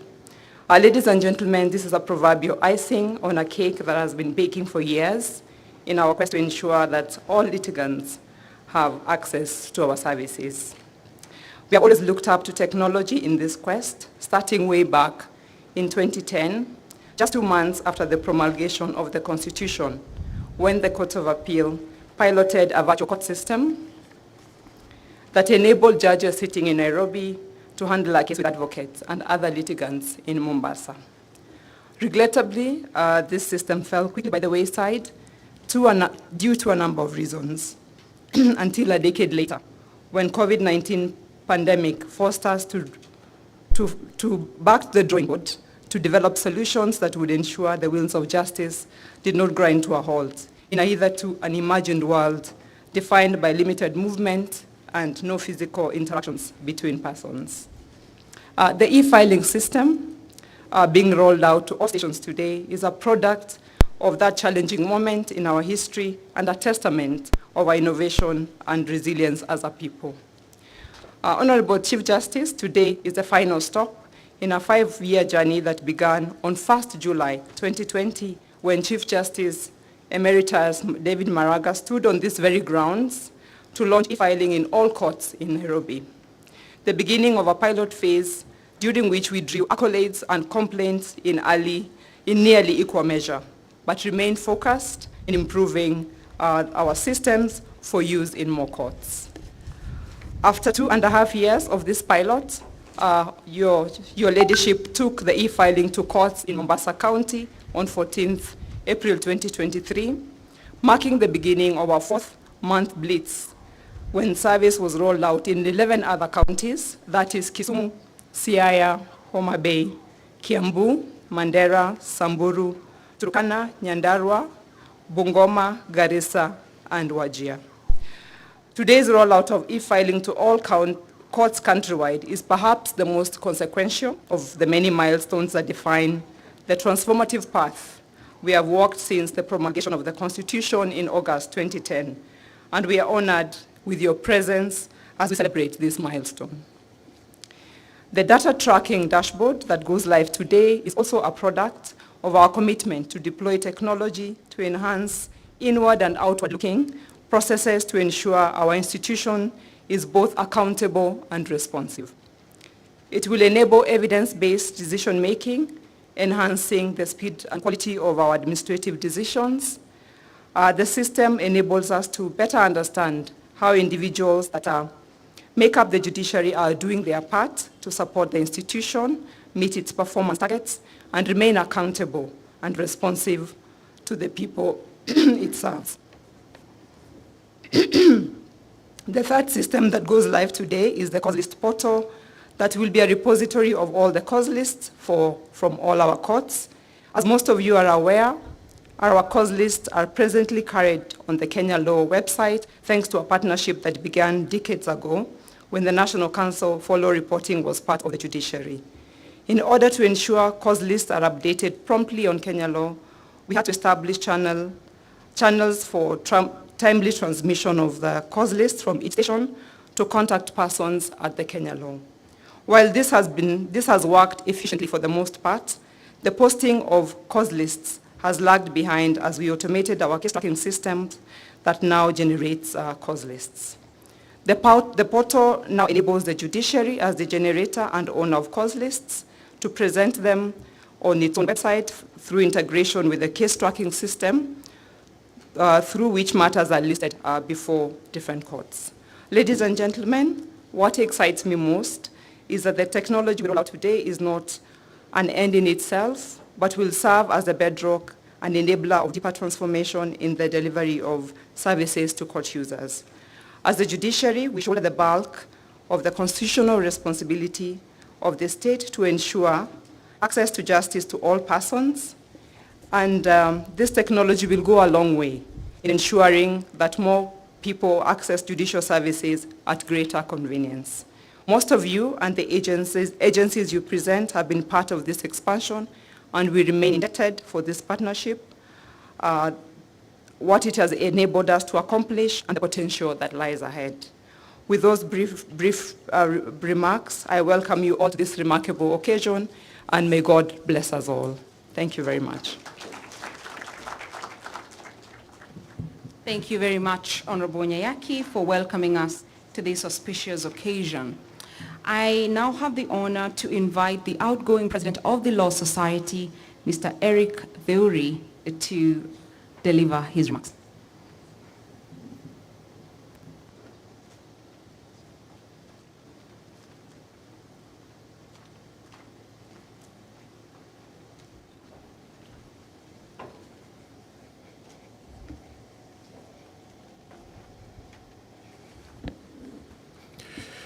The Honorable Chief Justice of the Republic of Kenya and the President of the Supreme Court, allow me, in the interest of time, to adopt the protocols that have been well laid out. My Lady, the Chief Justice, today, in my view, marks a very, very important day in the administration of justice and also in the judiciary. In my view, today is one of the days that the judiciary makes perhaps the most significant step towards improving service delivery to our people and to the legal profession. My Lady, the Chief Justice, I know it is perhaps an African for the president of any institution to give power just that easily. And, the reference is to outgoing. And I am extremely delighted that I've seen this day before my term comes to an end on the 22nd of March. Because when the e-filing system was launched by the former Chief Justice on the 1st of July 2020, I was then the chair of Nairobi branch. And we worked very, very closely with the former Chief Justice and the team that was implementing e-filing, and at that time, we had more complaints than we had compliments of the system.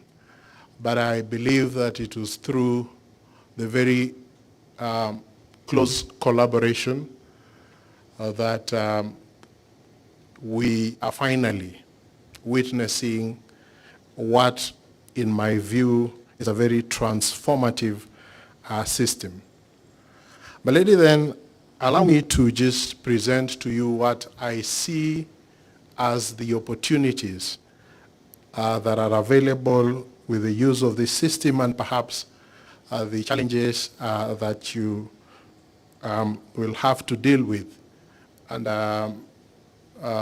some of the things that as a law society we'll be looking forward to.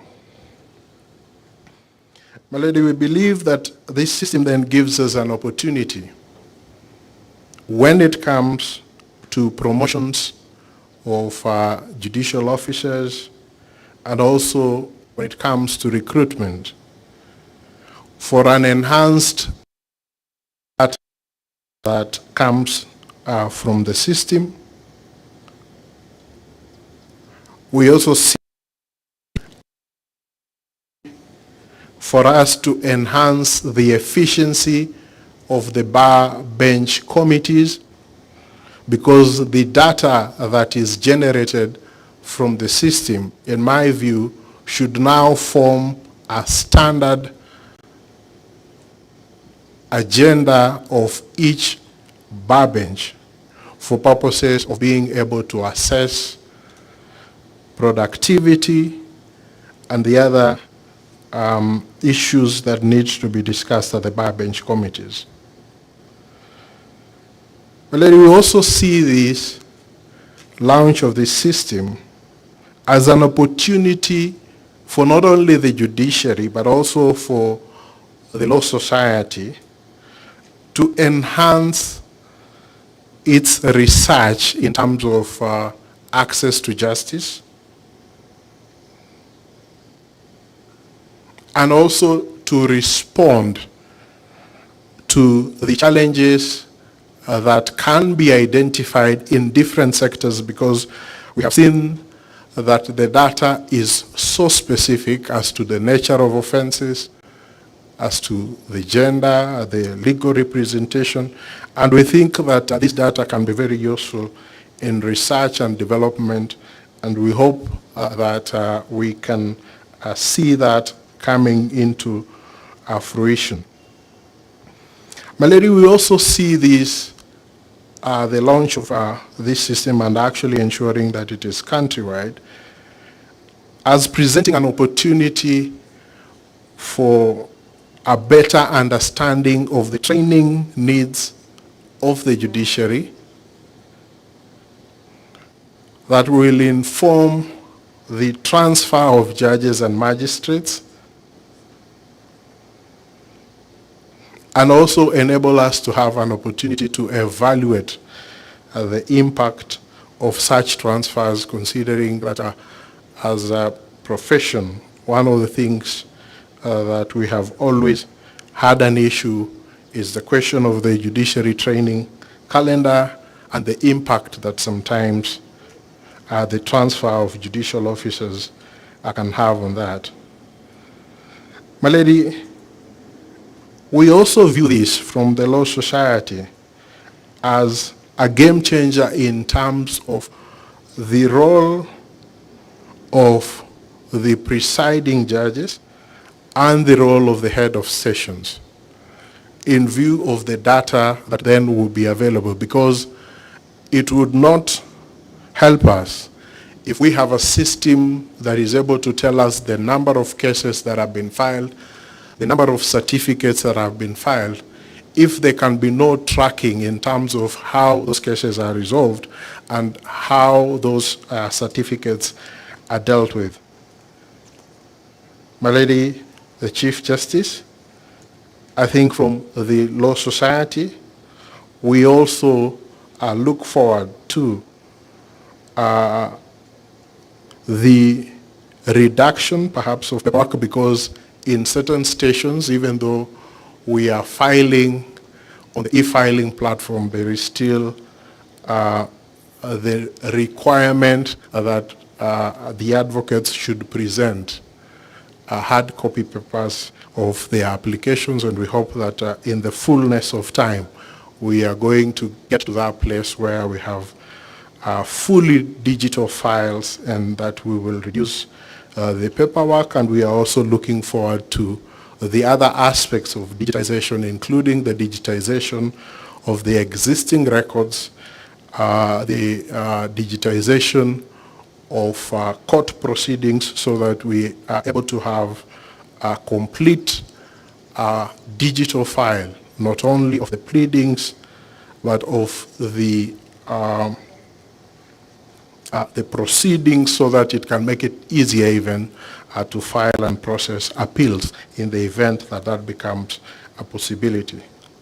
My lady, finally, we want to urge the Judiciary, the Judicial Service Commission, to work, and other partners to work towards ensuring that the hardware deficiencies that exist in the several courts, the challenges with regards to provision of backup power, the challenges with regards to internet disruptions are addressed so that we can fully harness the benefits of this system. My lady, this perhaps then marks maybe one of the last ceremonies that I will preside over as the President of the Law Society. May I take this opportunity to thank you and to thank the entire leadership of the Judiciary for the support that you have given the Council of the Law Society in my last 2 years of our tenure, and to ask that you continue to work in a collaborative approach with the new leadership of the Law Society, and to finally congratulate you, the entire leadership of the Judiciary, for the launch of e-filing across the entire country. We are excited as a profession. We are deeply grateful, and we give our assurances that we will continue to work with your administration, to work with the ICT team, and to work with all those that are implementing this system to ensure that it not only becomes a success, but we continue to improve it so that if there are any challenges, that we will sit together and improve the system. But congratulations, my lady, the Chief Justice, and the entire Judiciary on the launch nationwide of the e-filing system. I thank you.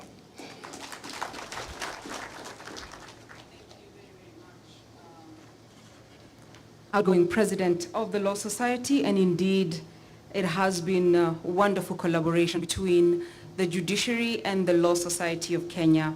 Thank you also for painting the picture from that Dell hardware that was established in 2020 to the Macintosh improvement that we launched today. Indeed, transformation is not an event, it is a process, so thank you for being part of it. Honorable Chief Justice, allow me to now welcome Madam Dorcas Dwar, representing the Director of Public Prosecutions, to deliver her remarks.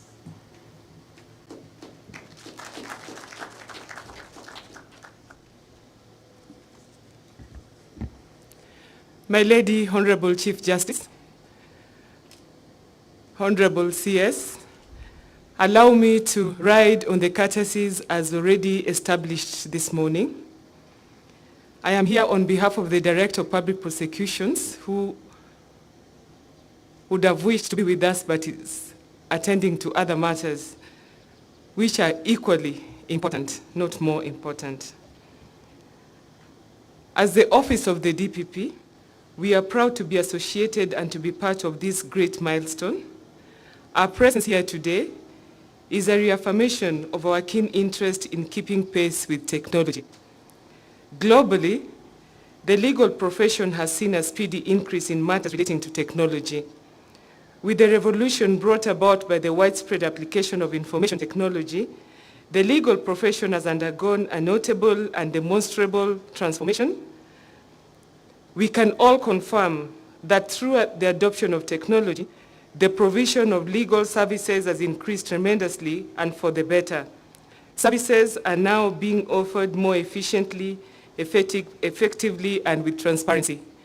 However, we have to note that globally, as we embrace technology in the legal profession and especially in the criminal justice system, it has turned out to be more quantitative, and we are called upon now to look at the quality, the qualitative value of what that we churn out, because we could be moving with speed, but we are not taking time to look at the quality of the work that we are doing, and especially in the office of the DPP, taking into account that subjectiveness of matters regarding to accused persons is important. We have found it a challenge, and very important that we also bother to look at the quality of the work that we are churning out. The National E-Filing Judicial Service is launching today will go a long way in ensuring that access to information is made easy and quality of justice is enhanced. It will reinforce the effectiveness of judicial proceedings and allow for timely delivery of justice. Having a system which is accessible to all persons across the nation will not only increase the trust of Mwananchi upon the judiciary, but will allow for easy access to information, thereby enabling transparency in the judicial system. As the Office of the DPP, we had to redefine the way we offer our services and revolutionize the criminal justice practice in order to align with the evolving nature of technology and its embrace within the legal purview. We have embraced technology in our filing system of charge sheets, dubbed as our Delifu Case Management System. It is a system which automates processes and even allows for document tracking and e-filing. This system allows prosecutors to upload charge sheets, documents related to the case, and the said system is linked to the Judiciary portal. Once successfully linked, the file is given an electronic case number, track number, and the magistrate or the judicial officer would be able to access the filed charge sheet in real time. The ODPP is in the process of ensuring all our offices within the 47 counties, all sub-counties, and all our offices in the various court stations are automated, and the Wadilifu system is up and running. We are certain that by the time the judiciary is done with the rollout of the national e-filing, all our offices will be technologically advanced to ensure we are in harmony with the judiciary, hence allow for seamless continuation of the criminal justice procedures and processes. As an office, we are glad we have walked this digital journey with the judiciary, and today we can attest to the hard work and determination put in place by the judiciary to ensure the digitization and digitalization of its systems and procedures in all courtrooms in Kenya. We are certain that this e-filing system will allow all litigants and court users to be able to monitor the advancement of proceedings and check the status of their cases without toil. Therefore, the move today by the judiciary to expand and ensure all its court stations embrace this technological development could not have come at a better time than this. We join in applauding the judiciary for this bold step and reassure the judiciary of our immense support as the Office of the DPP in the spirit of interagency collaboration, coordination, and cooperation. As one writer aptly said, technology is there to serve, not to dictate. Therefore, in this context, technology should be utilized to improve access to justice, allow for promotion of efficiency of judges and the courts, and strengthen public interest and confidence. With the increase in the number of courts and court cases, the expectations of the society continue to rise by day.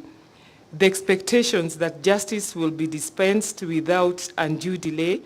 Therefore, with technology, it is expected that our court system will be able to serve the court users and the community at large better and within a reasonable turnaround time. As we congratulate my lady, the Chief Justice, I was very challenged today as they were demonstrating to us how they've embraced technology. And with digitalization, and data-driven policy making, we should be able to respond to the data that we get. Data analytics should dictate the policies that we come up with. I was able to pick 3 things from what was presented this morning. 1, this data showed that most cases are adjourned because of lack of witnesses. I also picked that as we strive to have all children in contact with the law represented, only 10% seem to be represented in the system. I also picked that in mediation, although most of the mediation cases are referred by the judiciary, out of 7,000, more than 5,000, there is no agreement. So that is data that can feed in to our policies and to show us where we can put more effort, because it is showing us where we are going slow and where we can improve. Otherwise, congratulations once again, and we look forward to working with you. We are very excited on behalf of the Director of Public Prosecutions. Thank you.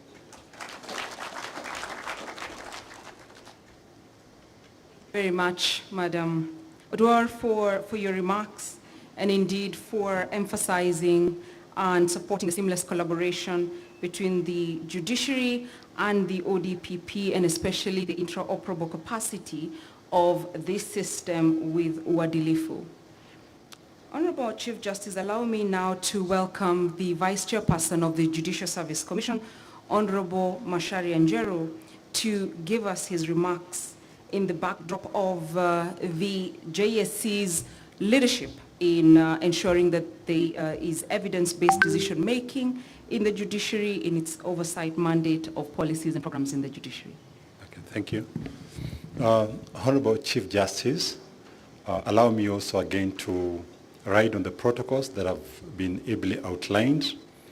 I'll start by taking this opportunity on behalf of the Judicial Service Commission, on whose behalf I stand before you, to recognize the diligent efforts that have emanated from the judiciary in making this e-filing a reality.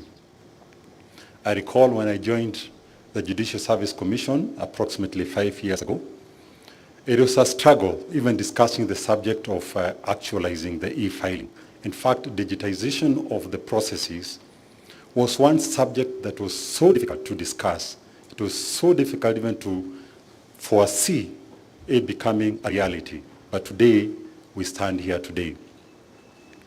Now, Chief Justice, I remember when we had our first meeting after you were sworn in. And I remember like yesterday that it was very clear to you the issue of digitization, the issue of e-filing and automating our processes was going to be a key plank of your vision as the vision carrier. And the stage, which is again your vision and the vision of the judiciary, you give it prominence. And I recall that one of the things that you did that could be unknown to those who are seated here today, is that you are very clear about the issue of shared leadership. And you are very quick to empower the committee that was responsible, the Justice Lenaola-led committee. You are very clear about deployment of resources to that committee and ultimately the directorate that was responsible for actualizing this e-filing. And I remember that one of the priorities that we started giving at the Judicial Service Commission was to ensure that the personnel there, firstly, that the suitability test was to be undertaken so that there could be a confirmation in their positions. You wanted additional ICT officers to be recruited very quickly. And JSC will tell you that we had really struggled to even get the leadership, a director for that directorate. We had advertised, we couldn't get the right person. And again, I thank you because you came in and provided us with a solution that led now to the recruitment of Dr. Peter Kingo. And with the resolution of those teething problems that were there, it became very easy for this process to be undertaken very quickly and to make sure that the e-filing is a reality. For that, I thank you most sincerely. I'll say a personal story in less than, I'll take only another 2 minutes. But for us, we used to practice in the 90s, those early days. I remember, I think you were in your office where used to be in Corner House. The Deputy Chief Justice, I think, used to be somewhere in Bruce House with Muthoga Gaturu. Justice Lenaola was in Ajip House, I remember. Justice Ibrahim, I don't know whether it was Huge House or Corner House, somewhere there. For me, I will never forget this day when I went to Sharia House. That's where the magistrate courts were situated. I did a matter at 11 a.m., drove all the way to, had another matter and a certificate of urgency that I wanted to file in Eldoret. I had to drive all the way to Eldoret and I arrived around 4:15 in the afternoon. I had to plead with the clerk to allow me to file, and I even had to plead also with the magistrate not to leave until I had finished with the filing. I was fortunate enough to finish that process. Extracting the orders was a challenge again, and by around 5:15, 5:30 I had finished, started driving back to Nairobi. I arrived around 1:30 a.m. in Nairobi. Slept for a few hours. I had a Court of Appeal matter the following morning. I woke up at around 5 a.m. to start preparing for the Court of Appeal matter. Went to the Court of Appeal, I finished, I had another matter in Mombasa. I started driving again to Mombasa. I was a young lawyer, I couldn't afford, paying for flights. Why am I saying this? That for those who are seeing the e-filing working now and the virtual course and all that, it may appear like it's normal. For us, it was never normal. We went through a lot of struggles, and this is a revolution. I have seen a revolution happening in the judiciary. I dare say that if there's one institution that is going through transformation of significant proportions is the institution of the judiciary. A lot of times, and this is my plea as my last statement to the political leadership here, both at the executive level and also the legislature. We concentrate so much on bashing this institution, yet it is the one institution, if you look at all the three arms of government, that is most transparent in terms of how the accountability mechanism is working, that is transforming itself in terms of digitization, that is ready to consult with stakeholders all the time and take into consideration their views, that is ready to be corrected, that is ready to discuss at all times. My ask is that let us provide resources to this institution, because even as you're talking about the e-filing, this is one institution that has built this system internally. We know what happens with most of the procurements within the arms of government. The resources have been internal and they've managed to do this. In fact, I hope we can quickly patent it so that we don't have tenderpreneurs very quickly patenting it and now using it else. We need to do that as a priority. But the need for hardware, this need for backup power through the solar, this need for this hardware for the computers and all, so we need the resources. My ask is that let us provide this institution with the resources. May God bless you, and let's bless the institution and also our country. Honorable Vice Chairperson, indeed for reminding Kenyans that the judiciary is Kenya's best kept secret as far as accountability, transparency, efficiency, and transformation is concerned. I will now invite Honorable Njeri Maina, representing the Chairperson of the Justice and Legal Affairs Committee, to confirm to us that we will have additional resources to continue on this trajectory.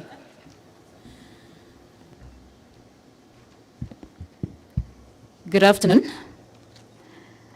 First of all, I want to say that I am deeply humbled to be in the presence of greats, and among them my very good friend and tutor, Honorable D.K. Muchache, and my good friend, the Honorable Chief Justice, and the DCJ. I really appreciate your support and just holding my hand as a young person and a young lawyer. Thank you. It seems the speech wanted to fly. Allow me to give the remarks of the Honorable Gitonga Murugara, the Chairperson JLAC. And when someone is sent, you do not give your own sentiments. You read what is written to you so that I can be sent again and again and learn the ropes. I am deeply honored to be invited by the esteemed Chief Justice to participate in the national launch of the e-filing system and the operationalization of the judiciary desks at Huduma centers. It gives me great pleasure to speak to you all on my own behalf and on behalf of the Right Honorable Speaker of the National Assembly, Moses Wetangula. Before delving further, I would like to extend my sincere gratitude to the Honorable Chief Justice and the entire judiciary fraternity for their unwavering dedication and commitment to enhancing access to justice for all citizens. The issue of access to justice is of utmost importance in any democratic society. In Kenya, it is not just sanctioned by the Constitution as per Article 48, but there is a plethora of court pronouncements on the subject. For instance, in the case of Anupa and another versus the AG, where the court observed that the right of access to justice articulated in Article 48 includes infrastructure necessary to ensure justice is available to all persons. I commend the Judiciary for its proactive measures in addressing the issue of access to justice. Initiatives such as the transformational social issues through access of justice, the STAJ, demonstrate a commitment to leveraging technology to ensure that justice is accessible to all, particularly vulnerable and the indigent court users. The introduction of the e-filing system represents a paradigm shift in how legal proceedings are conducted in our country. By leveraging technology, we are not only streamlining the e-filing process, but also eliminating geographical barriers that may impede access to justice. These initiatives aligns perfectly with our government's vision of digitizing services to enhance efficiency and accountability. Furthermore, the operationalization of judiciary desks at Huduma centers signifies a commitment to bringing justice closer to the people. By establishing these desks in easily accessible locations, the judiciary is empowering citizens to seek legal assistance and redress for their grievances more conveniently. This decentralized approach is essential for ensuring that justice is not only accessible to those in urban centers, but also to individuals residing in remote areas.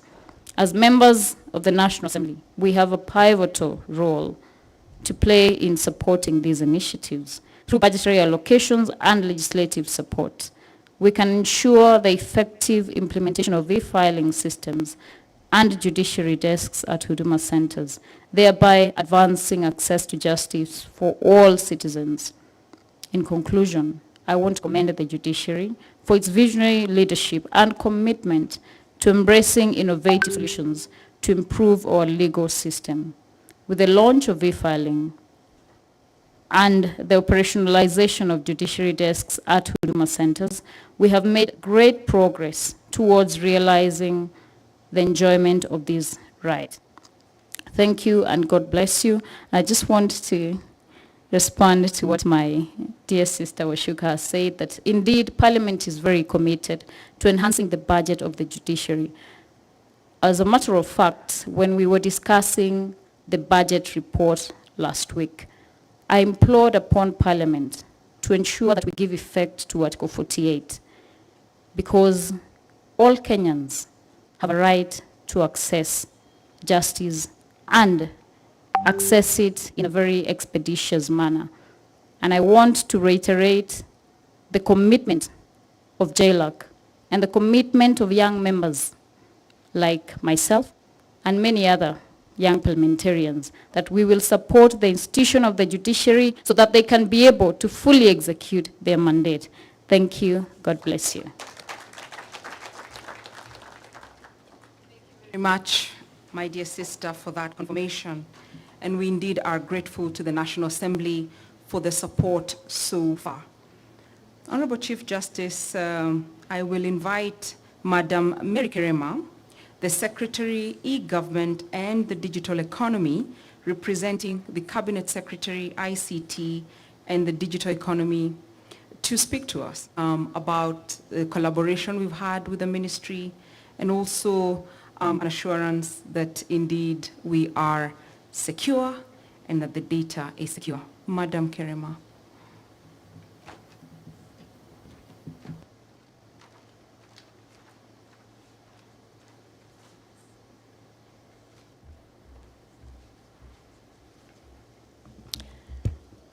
Honorable Chief Justice, allow me also to ride on the protocols that have already been laid down.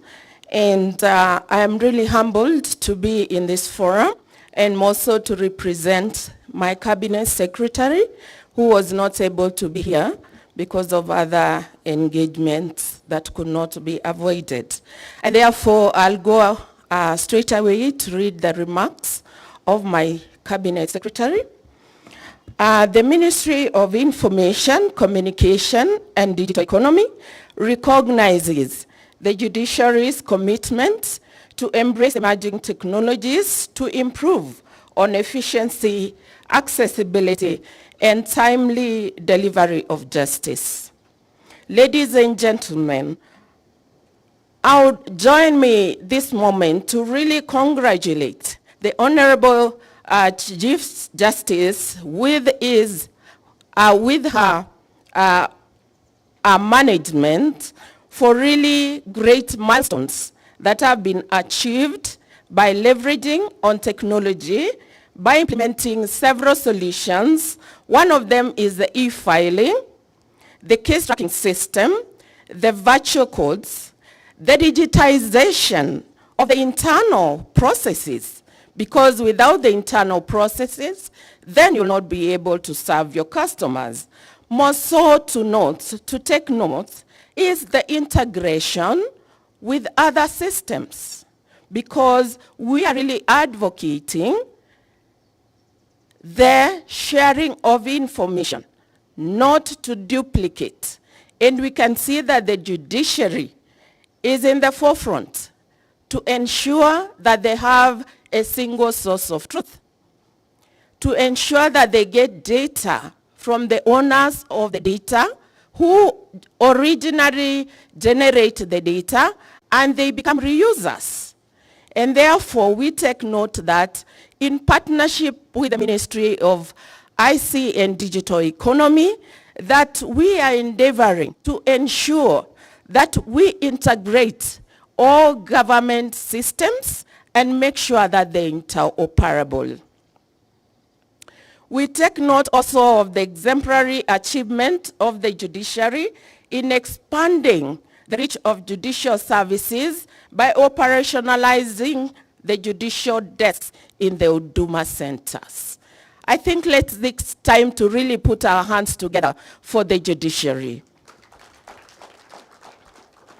The Ministry of IC and Digital Economy has ambitious programs to support the digital transformation through the Digital Superhighway project. This is by digitalizing the government services and products. We endeavor to automate all government services, both back-end and front-end. We have currently automated and availed more than 15,000 services online through the eCitizen platform. We also are planning to digitize over 5 billion manual records in all the government offices. We are currently finalizing the government enterprise architecture that will ensure that there is a coordinated approach to the ICT investments. This will ensure that once only principle is implemented to ensure there is single source of truth of various informations and ensure integration and interoperability across the government. We also endeavor to implement the paperless government and enhance internal communication. We want to ensure that the government officers can be able to communicate digitally and therefore really get rid of papers that are flying all over. Together with this, we have embarked on the laying of the 100,000 kilometers of fiber that will really help the judiciary in terms of connectivity. We endeavor to connect 40,000 schools, 74,000 institutions and government offices, and among them are the judicial offices. We also endeavor to connect 20,000 government offices, 1,000 police stations, and finally, to our customers, to the end users, we endeavor to connect 8.5 million homes across the country. Ladies and gentlemen, join me once more to congratulate the leadership of the judiciary that has embraced technology, it is really recommendable.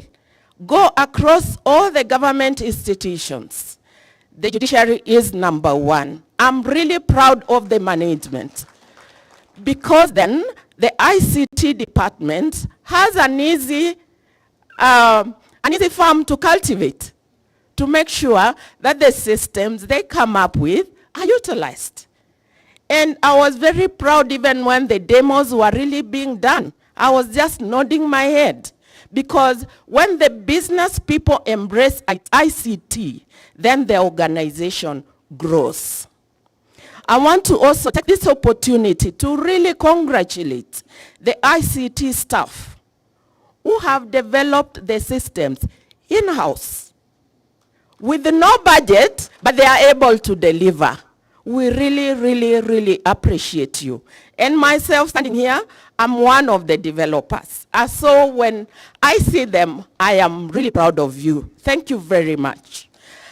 We want to really assure you, Honorable Chief Justice, that you are incorporated in the plans of the Ministry of IC and Digital Economy.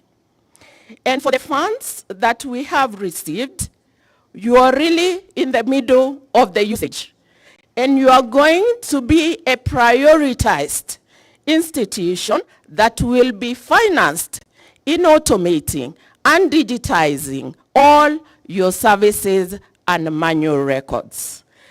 Let's work together to ensure our customers can fully be served and at their comfort zone, or as many say, at their doorstep.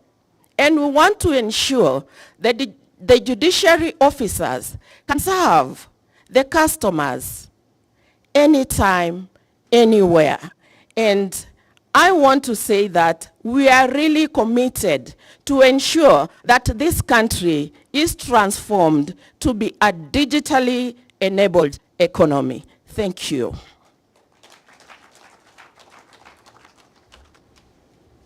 Very much, Madam Kirima.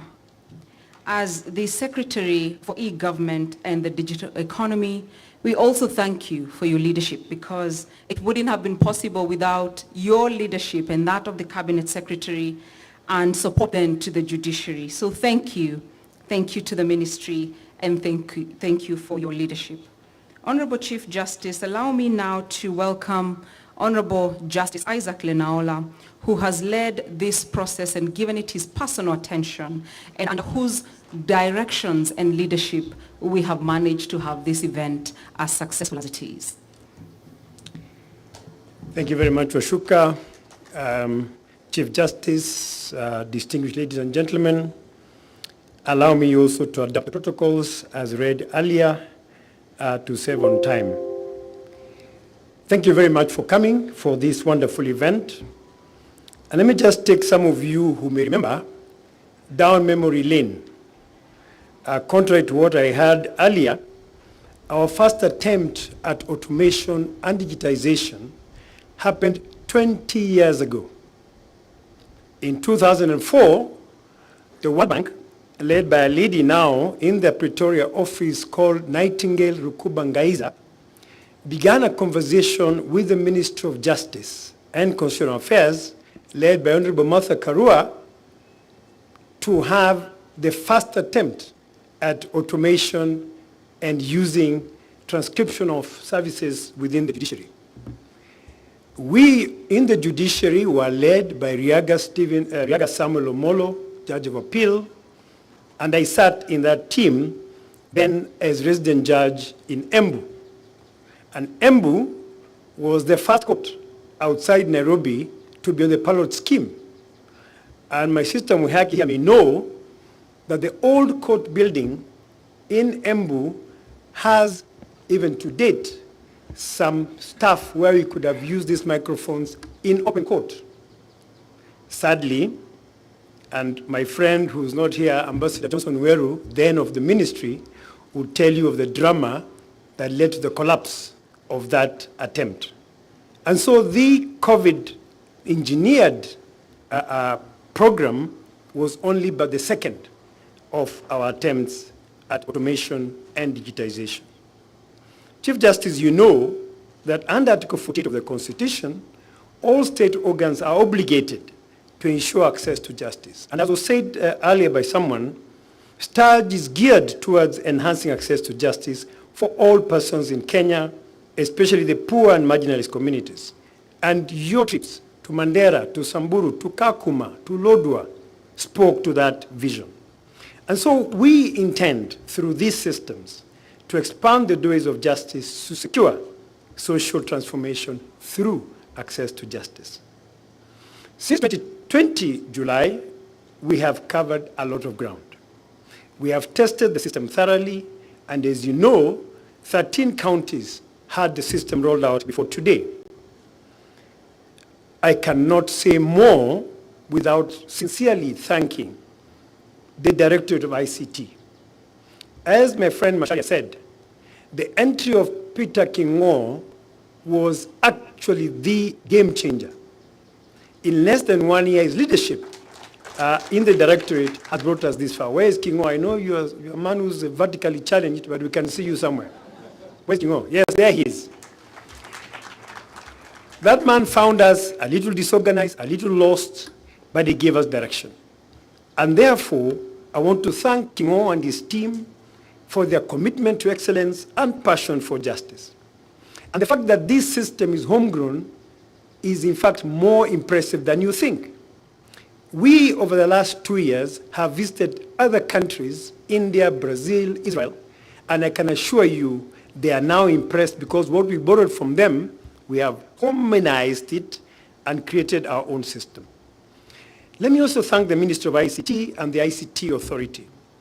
You have supported us, our internet and network expansion, and you have connected us to 78 stations to the national optic fiber backbone infrastructure. And we now request you, thank you, Madam Kirema, to consider us, as you said you've done it, to be part of the last mile project so that we can have more stations connected to fiber, especially those that are out in the marginalized areas. My committee has worked extremely hard. Someone sent me a message this morning saying, are you sure you spent sleepless nights? I said, yes, we did. The whole of last week, we sat for over 10 hours in Naivasha creating policies for the judiciary because we realized we are doing these things quite fast. We do not have policies. And very soon, Chief Justice, we shall present to you and the JSC and the leadership of the judiciary over 7 policies which will guide us going forward.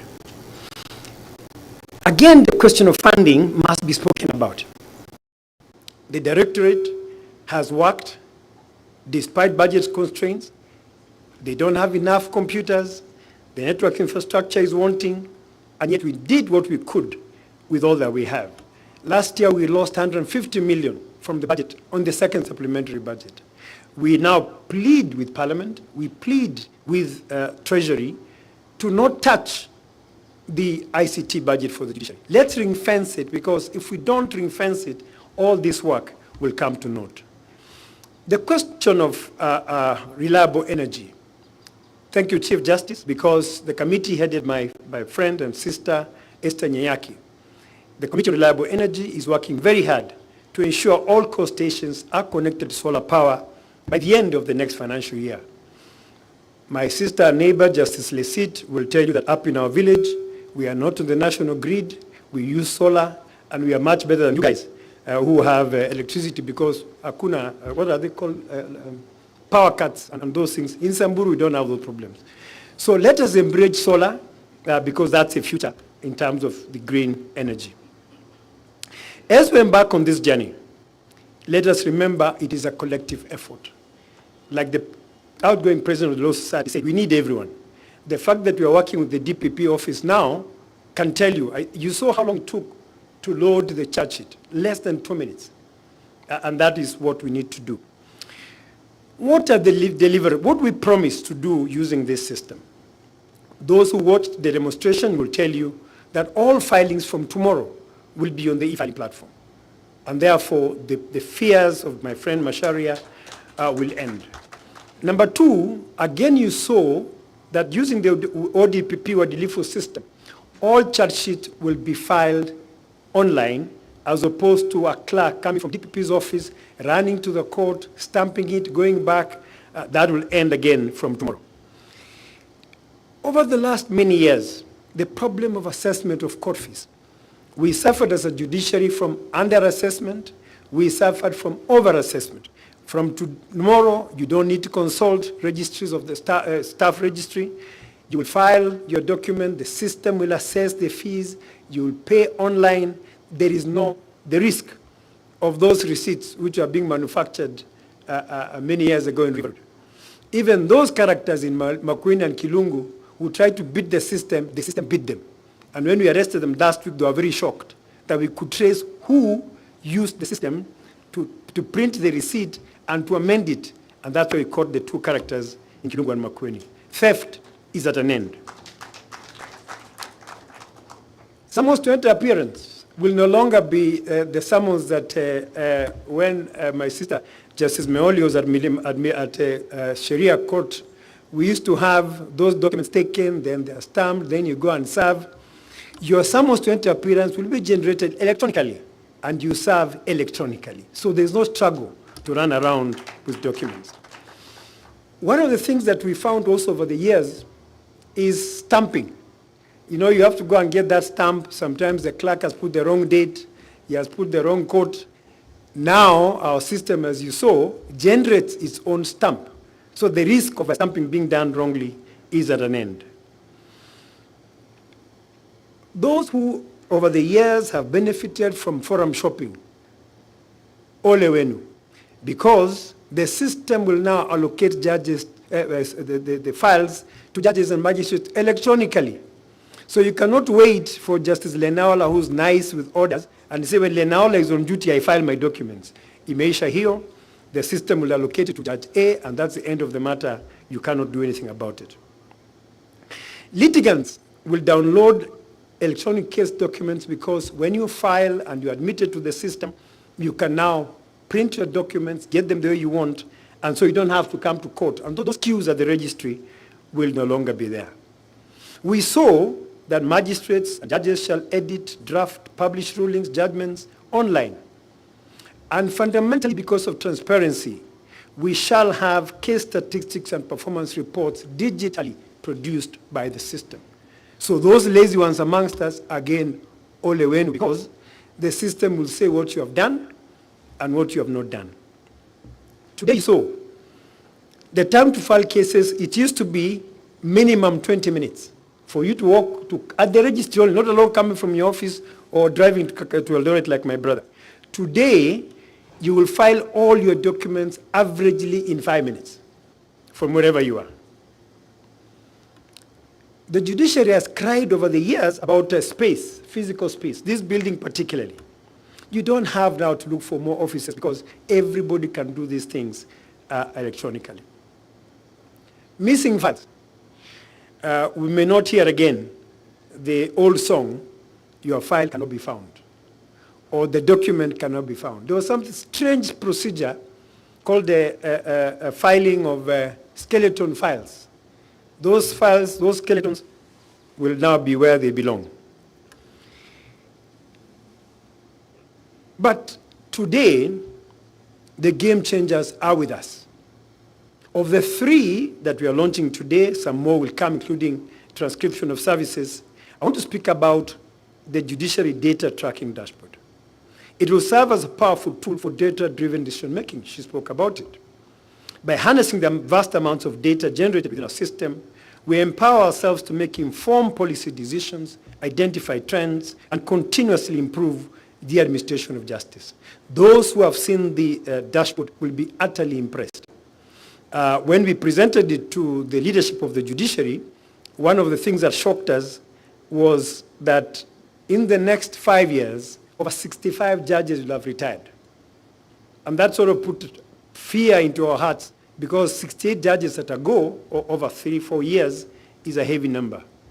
Number 2, we saw an emerging trend where recusals by judges are one of the biggest reasons for adjournment of cases. Again, that teaches a lesson why we recuse ourselves that much. Of course, my sister and Yamit Dorcas has said, they have realized the biggest problem today is their office. They don't bring witnesses. Again, tumewashika. The system now shows you that it is not us who are John, it is you who don't bring witnesses to us. These three systems, including the Causelist Portal, is a testament to our commitment to a modern, efficient, and transparent judiciary. It is a step towards a future where the delivery of justice is not hindered by bureaucratic complexities, but is facilitated by the seamless integration of technology. I therefore call upon our partners, the Ministry of ICT, Parliament, to work together, urge LSK to work together to support these initiatives in the areas of training and infrastructural support. Through your feedback and partnership, we commit to continuously improve the system to meet emerging needs to guarantee the warranty and utility of the automation process. Lastly, as we step into this new era, let us embrace these advancements with open hearts and open minds. Together, we can forge a path towards a more accessible, efficient, and transparent judicial system, ensuring that the ideals of justice are not just upheld, but are accessible to all. Thank you very much, and may justice prevail for all of us. Chief Justice, we have two very special friends of ours who've come all the way from Mashinani to see what we are doing, the governor of Laikipia and the governor of Elgeyo Marakwet. May I ask each one of them in a minute or two to salimia us, bring our salamus from the village, and when you go back, take salamus back to the village. Let me ask my friend, His Excellency Wesley Rotich, to make his speaks. After he speaks, then my brother and friend, Governor Irongo, to come and speak. Please. Please welcome with a clap. Thank you very much, Justice Lenola, Honorable Chief Justice, our CS, members of the Judicial Service Commission, honorable members here, and all of us who are here, good afternoon. First and foremost, I want to take this opportunity on behalf of the great people of Elgeyo Marakwet to appreciate most sincerely the team at the Judiciary for this great job. I also double to be the chair of the ICT Committee at the Council of Governors, and of course the youngest governor and a transformative and a champion of digitization in this country. The reason why I'm here is because of my passion to digitization and because I have singled out in my economics background that the single most problem that our country is facing for us not to get a double digit is because of rigid systems, manual systems, and some unnecessary processes that have actually bogged us down for a very long time since 1963. I want to tell you, with this, I want to assure you that even investor confidence in Kenya will actually rise. I am speaking from an economic perspective because everyone knows if I come here and something goes wrong somewhere, I am actually guaranteed of a good, fair, transparent system that can be able to address and timely also that can be able to change. I have learned about 2-3 things when I was checking on, and I must say, the first thing I learned is that it's going to save you time, it's going to save us resources, it's going to actually make it more transparent, and the last thing that it will do, it will give confidence to the judiciary in this country. I want to tell you, even a cooperative chairman in my county, I used to be a director of cooperatives at the county some times back when I left the banking sector. And anytime we automate a cooperative society, when people are bringing milk, if they bring 1,000 liters today, and tomorrow they realize that you get an SMS from the cooperative telling you produced 6.7 liters every day, and it adds the total month. People could even triple their production and bring their milk to the cooperative because of trust and confidence in an automated system. I want to tell Judiciary, we really appreciate you. And to what I realized also today, because I have also done some automation in my county recently, as the chair of ICT, I should lead by example, and I did something on revenue. There is one problem when you do automation. The biggest problem is actually resistance to change. But I was so shocked today, and there must be a magic that Judiciary used. I was so shocked when I was even seeing my judge from Eldoret, Justice Nyakundi, speaking so passionately, being a generation, older generation, of course, which I thought they would be very hesitant. There is Justice Gikonyo. I heard him talk passionately about the system. Both young and old are actually talking about it, from DPP, from lawyers, from Kadhi. Everyone is actually very excited of this system. It is a magic. When the people and your soldiers accept it, it will even be more transformative. Chief Justice, I wish you all the best. And what I have also known outside the judiciary, some of us as governors, and I'm always a protector of young children, especially on sexual offenses. Of course, mimi nimepeana mambo ni matatu huko, but I am a champion. What I realize that it will now show us which region, where our children are more vulnerable, which offenses, and we can even do a targeted, not a blanket intervention. We can do a targeted intervention in those areas. So you are not doing it for judiciary, you are not doing it for justice, you are even doing it for us who are outside the judiciary to actually support you in this program. Otherwise, I want to wish you all the best. Now there is one danger, of course, on a lighter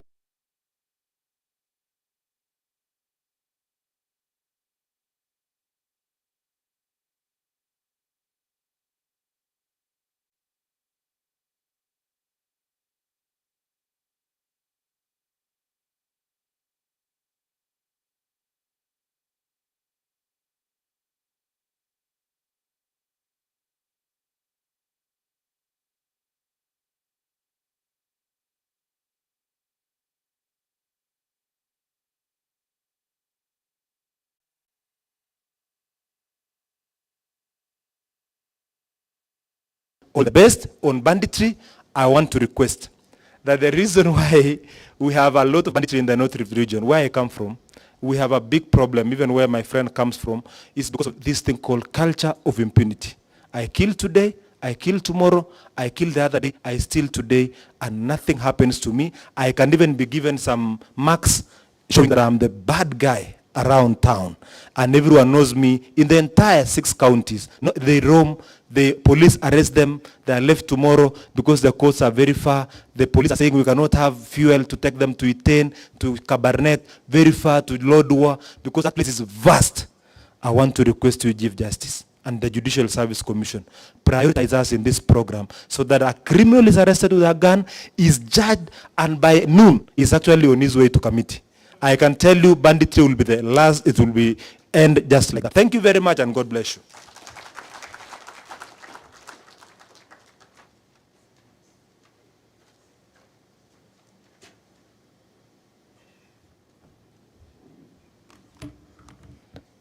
The Honorable Lady Justice, Chief Justice Martha Koome, and our Honorable Member, the Cabinet Secretary, Mheshimiwa Moses Kuria, and all other dignitaries, including our Chairman, ICT, Your Excellency Wisiri Rotish.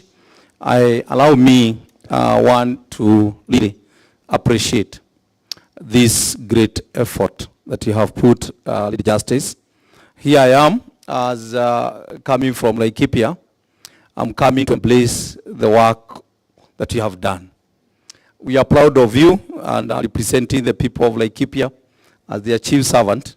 Allow me to tell you that they are proud of the work that you have done, because we embrace you as one of us, and therefore when one of us does good, we always come and say congratulations, because you have not let us down. And therefore, for me, I don't want to really overemphasize the importance of this technology that today we are launching. But for me, the access to justice for our people in the spirit of bottom-up, that now all the way down to Laikipia, to Dodo, to Rumuruti, now they can be able to access to justice. And therefore, for us, as what my brother have mentioned, even in terms of the cattle rustling, now I might now want to shelve the interventions that we had. I had thought that my colleagues, my brothers, my neighbors who comes and do the cattle rustling, we had started exploring the best way. And therefore, because we realized that my people don't get the fair justice, particularly when their livestock is stolen, and therefore I had thought of introducing something that they cannot steal. And this is, I had thought of creating a whole buffer zone all the way from in the neighborhood, and introducing pigs that cannot be stolen. And that's how I wanted to provide justice to my people. But now with this digital access to 24/7 justice, I'm telling you now we can be able now to utilize that resources to do something else. And therefore it is my humble appeal that we continue embracing the consultation and cooperation between the national government and Council of Governors in public service delivery. And therefore, it is our wish that we can be able to continue this cooperation, this consultation across the board, so that we can be able also to give input in terms of how our people down there can be able to get fair justice. And therefore, I just want to wish you the success, and may God's grace and favor be upon you as you continue unlocking the long-lasting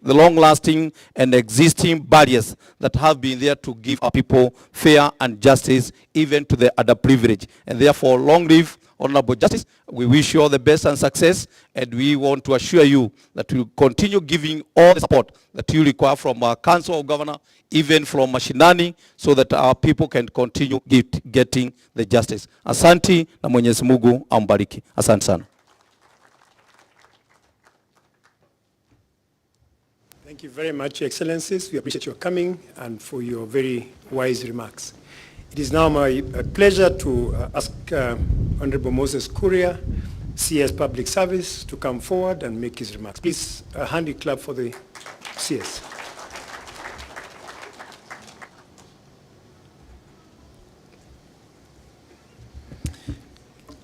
The Honorable Chief Justice, Honorable Martha Koome, the DCJ, Philomena Mwilu, other members of National Council for Administration of Justice, led by my good friend Mashadi Anjero here, Principal Secretary present, Principal Secretary for Public Service, Principal Secretary for Correctional Services, members of Parliament present here from both the National Assembly and the Senate, Your Excellencies, Governors of Elegeo, Marakwet and Laikipia, and if you would allow me to write on all other protocols that have been established, ladies and gentlemen, good afternoon.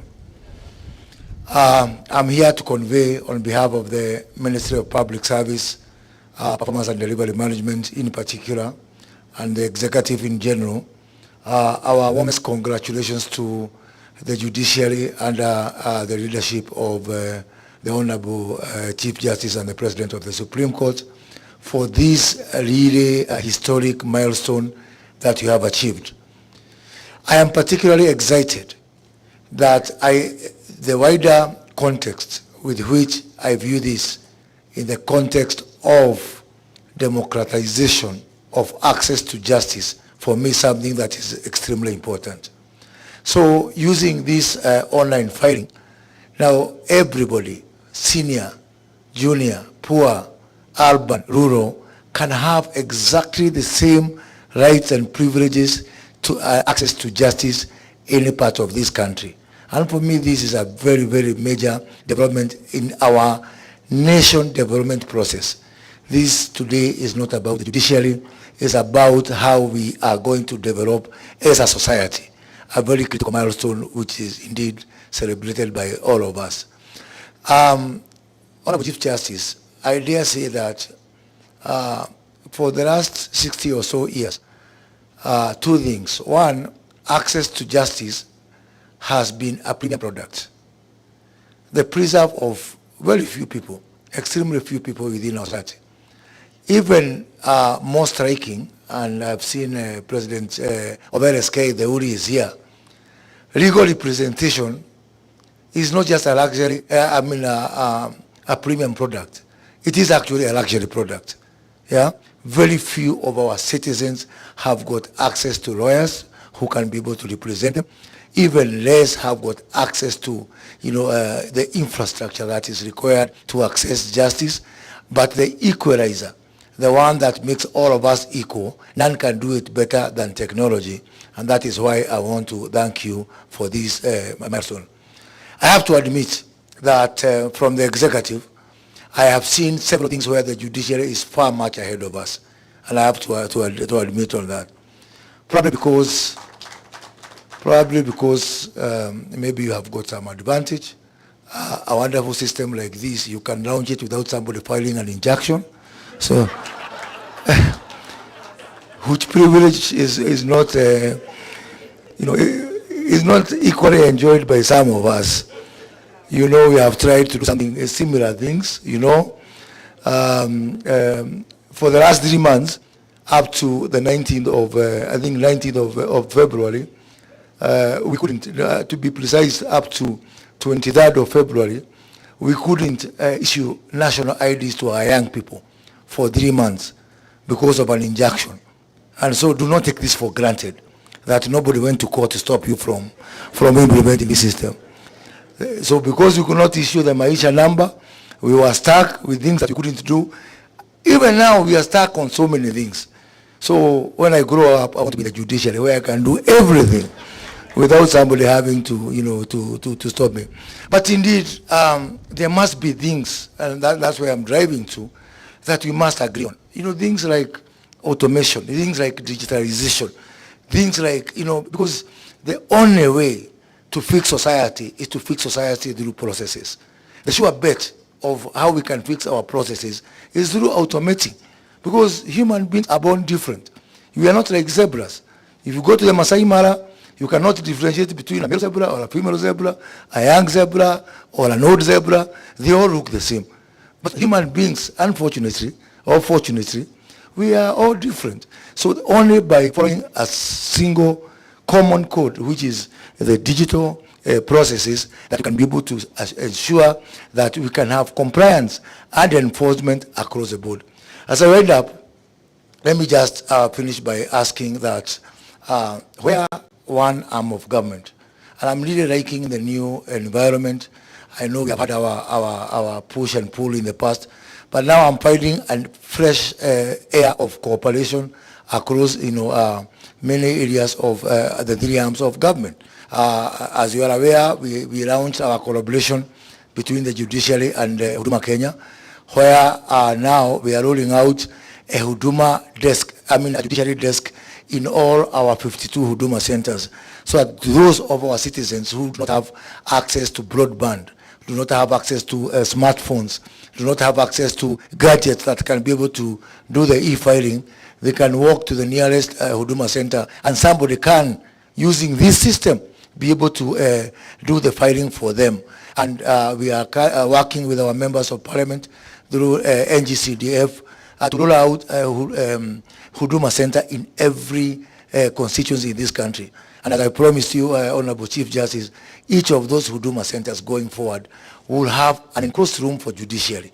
I know our friends, the lawyers, were expressing concerns, but there is nothing to fear, because in every Huduma center, we are going to have an enclosed room for judiciary, so that somebody can feel free to file their cases in complete privacy. The case management system, as we discussed before with the Honorable Attorney General, is another area where I see no need for duplication, where judiciary has done it right. Because at the end of the day, I do not believe that this is a system for the judiciary. This is a system for administration of justice. So it is really not a judiciary issue. So where it makes sense for us to use what is there, because at the end of the day, even those people who started to program this system, they were paid by taxpayers' money. There's no taxpayer for the executive, for the legislature, for the judiciary. At the end of the day, the pass is one. The one who pays is the taxpayer. So why can't we now, as we challenge the Attorney General to use the case management system as is established by the judiciary to be, there cannot be judiciary for everyone. We only have one judiciary. So we can use that case management system across government, and during the road shows that we completed the other day, we were able to share with all our accounting officers to come to the judiciary and ensure that they code their cases so that they can be able to identify it from your system as belonging to the Ministry of Lands, Ministry of Environment, etc., etc. I also do not see why we should not now take this system and extend it back to all other players in the value chain of justice, from the police to the OB system there, to a decision to charge or not to charge, to the bail, especially the cash bail issue, things which are existing out there in manual processes when everybody has moved. And of course, when you hear us trying to automate those things, and then people say, oh, you know, we don't have budget. It's the same situation you handled. But you are able to provide justice and say, budget or no budget, we are going to implement this. How I would wish for us in the executive, also especially in the police, things like instant fines. And now maybe Honorable Chief Justice, you know this issue of instant fines came to before the judiciary before. Somebody got injunction. I'm sure now you can feel our pain trying to implement this, because if the years that instant fine system we were trying to maneuver it, if it had been implemented, even today, we would be very much better off. We will stop collecting cash fines, cash bills, totally unaccounted for, and which is not very good for integrity and for transparency and for prudent management of financial resources.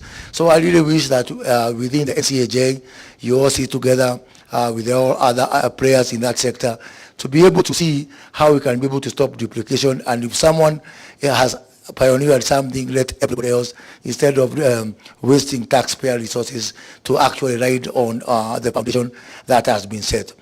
As I complete, also the issue of alternative dispute resolution. I think this is very important. One of the ways that we are working as a ministry is to ensure that even before these cases come to you, the biggest denial of justice is denial of service, and especially from the public sector. And what my ministry is doing, using a collaboration with the Office of the Ombudsman, which is an independent office, but that does not stop us from working together, where we are working on a system to be known as PASHA, which is a digital ombudsman. And even in all our Huduma centers, we'll have an office for PASHA.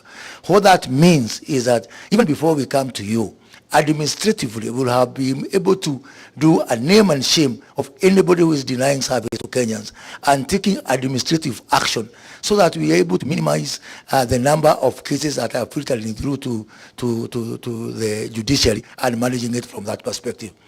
Let me say that I am a firm believer that, in this country, everybody who is in this room because you are above average. It is so difficult to make it in this country if you are average. And I look forward to when my children, whether they are average, below average, or above average, everybody has an equal chance. We cannot achieve a country where the average people can do well if we don't fix our law and order. And that is why I believe what we are doing today is very important. People who survive, who make it in this country, because can you imagine the pipeline of someone coming from Samburu to be a judge of the Supreme Court? It is one in a zillion. Yeah, because it takes an above average Isaac Renaola to make it through the pipe. But how can we create a society that even those people Justice Renaola left in the Manyatas in Samburu have got an equal chance like us? Let me say, our generation, we can survive. We can bulldoze our way. We can fight our way. We can try to beat the corner because we are above average. Our children cannot survive that. The only way, if you care for our children, is to create a system of law and order, systems at work, processes that are determinable, that are predictable, and that can only come with a heavy investment in law and order. That is why I want to ask the Honorable Jerry Minor, from the parliamentary point of view, I really support that we need to invest more in the judiciary, and I will keep on, championing for more allocation of resources to the judiciary, so that as we try to look at all these sources, some come through digitalization, like what we are doing today. Others will come through brick and mortar.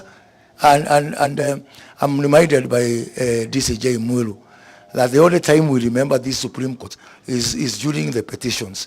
But since they come only once in 5 years, I also want to put a case, and I think I've shared this with His Excellency the President, that we really invest in a new Supreme Court building, so that we can be able to, have, even it's also, a mark of our respectability as a nation, because I think the judiciary also reflects who we are. So I want to thank you. Thank you for the collaboration that now is gaining momentum.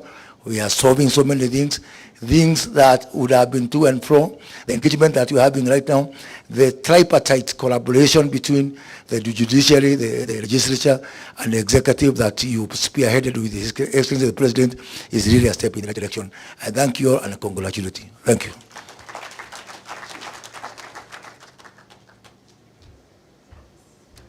Thank you very much, Honorable Moses Kuria. Thank you for the encouragement. It is now my pleasure to invite to the podium the Honorable Deputy Chief Justice Philomena Mbete wa Mwilu. Karibu.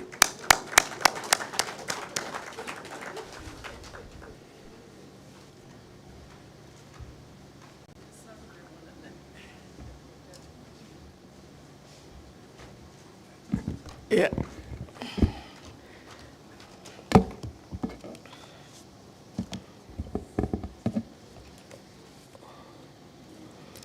The Honorable the Chief Justice of the Republic of Kenya and the President of the Supreme Court, Waziri, my dear colleagues from across the courts,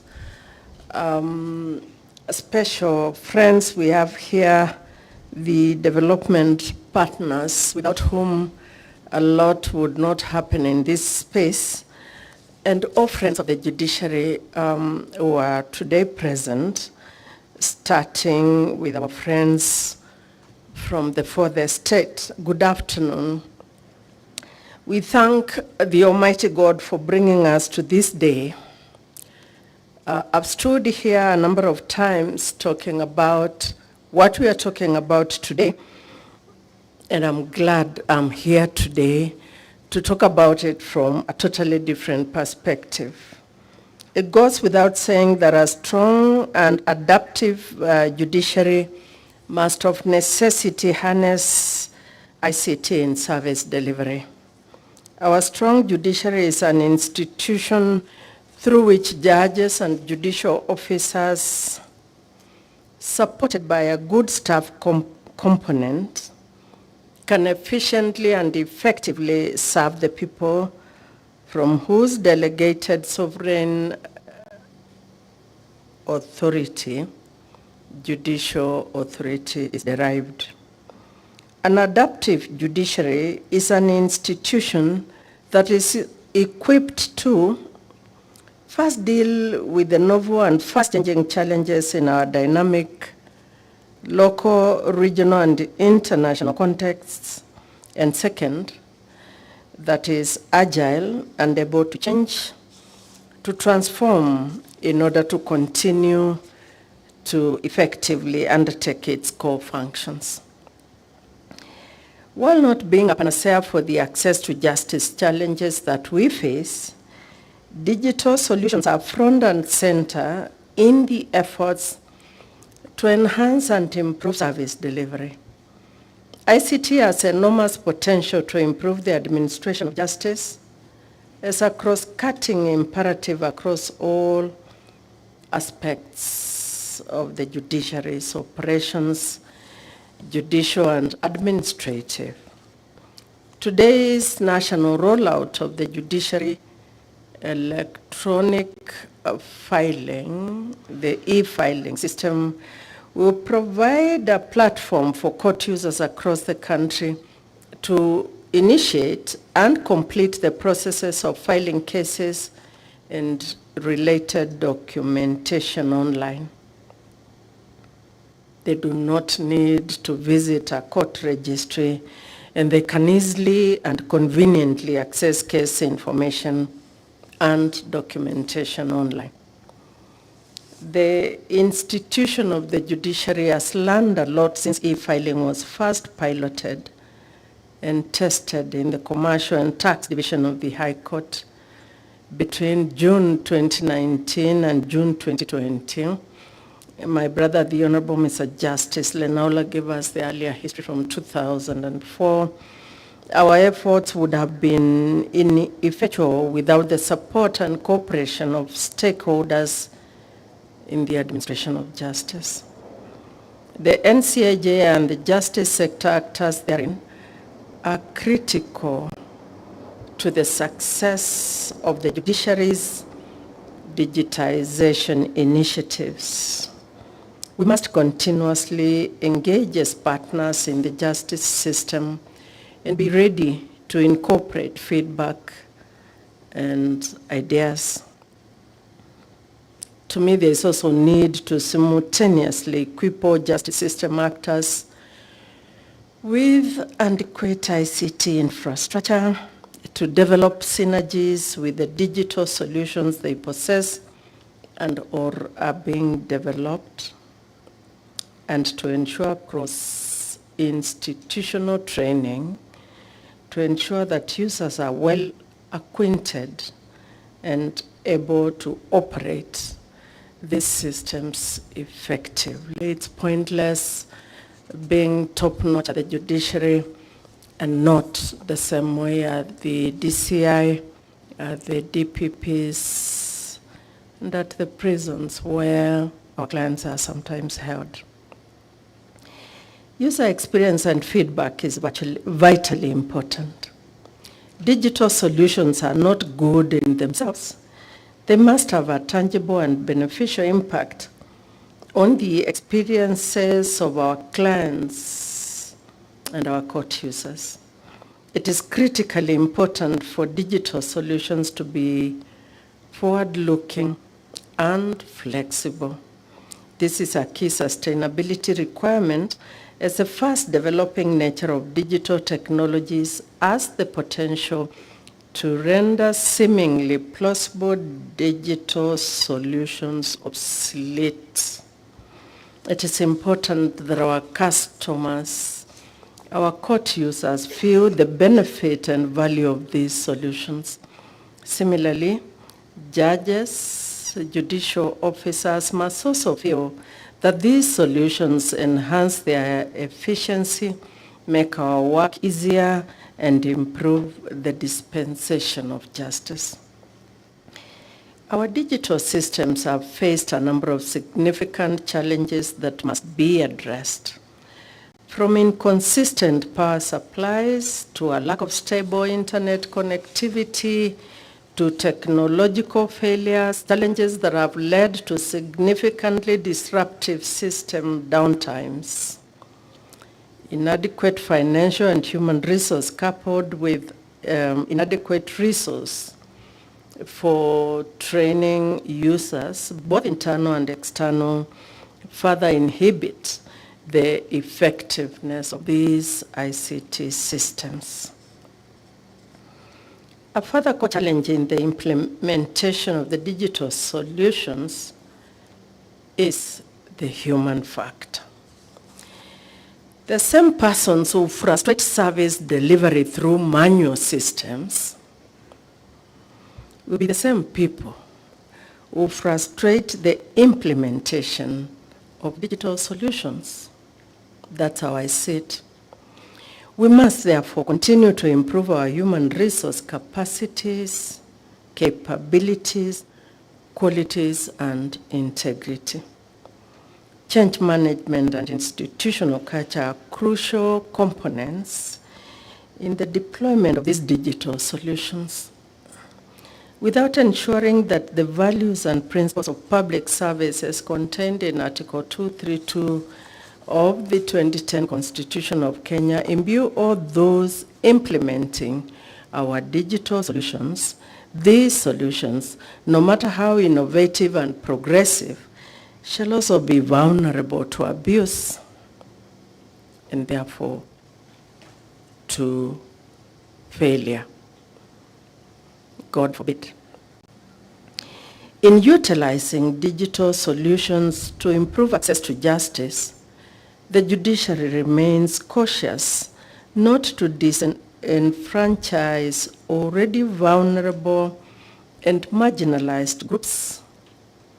Particular care, therefore, needs to be taken in regard to the capacity of all our court users, especially those most in need of justice services, to access these systems, and their access is not encumbered by technological barriers. Today's launch of judiciary desks at Huduma centers seeks to ensure that technology does not limit the access to courts and tribunals for the indigent and self-representing litigants, and that technologies used to access justice are not only convenient to a privileged segment of the public. Exactly what the minister said. You know, I mean it when I say I truly thank the entire Integrated Court Management System Committee, and particularly Mr. Kingo. Kingo got here and in just a split second changed the way we do things at this place. Thank you, Mr. Director, and your entire team. Thank you very much. And as I say, you know, you meet Kingo in these corridors, you won't know that he is the guy that he is. But thanks for what you continue to do. You couldn't have done this alone. You and your excellent and supportive team, please don't stop. We have only begun.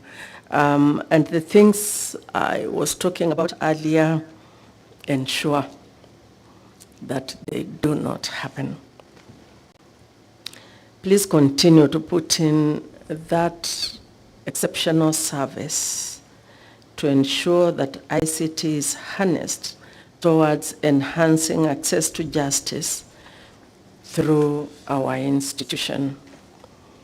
I thank particularly our justice system partners for working with us, and our development partners for your invaluable support.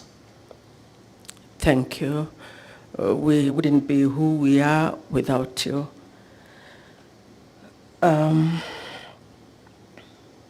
Thank you for listening to me, and now join me in inviting the Honorable the Chief Justice to give us today's keynote address and to launch these important systems. Chief Justice.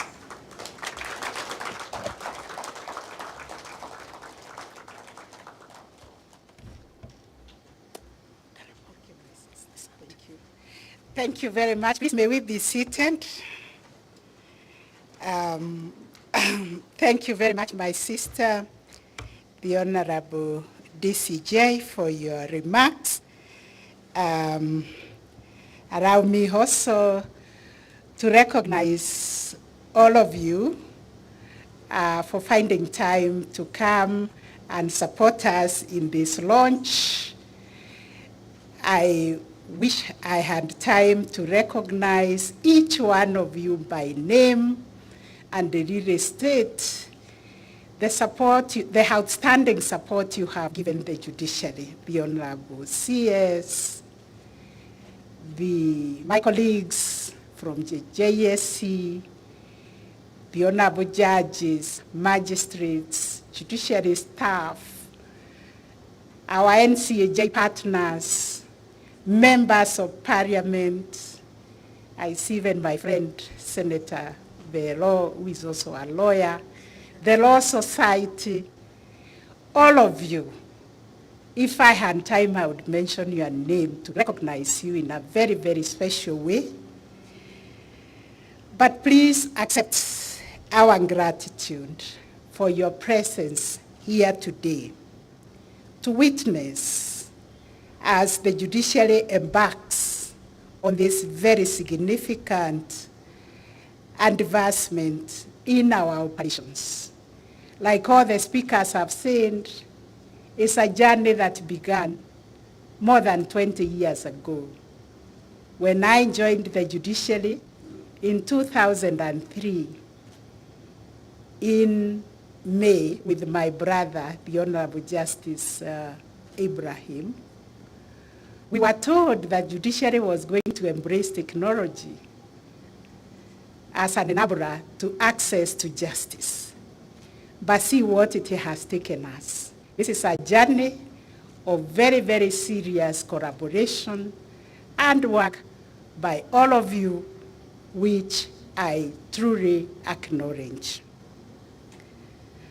So for us, this is a momentous occasion that marks a giant leap in our commitment to transforming how we deliver justice through the strategic use of technology in alignment with our vision of the judiciary, our blueprint, the social transformation through access to justice. And our goal in that vision is to enhance productivity, automate processes, digitize our services, and establish a paperless environment, thereby making justice more accessible and reducing the geographical barriers to accessing justice. Because like we keep saying, justice cuts across all of us. We all want to experience justice, we all want to experience fairness, and therefore there should be no impediment when we have to seek a remedy.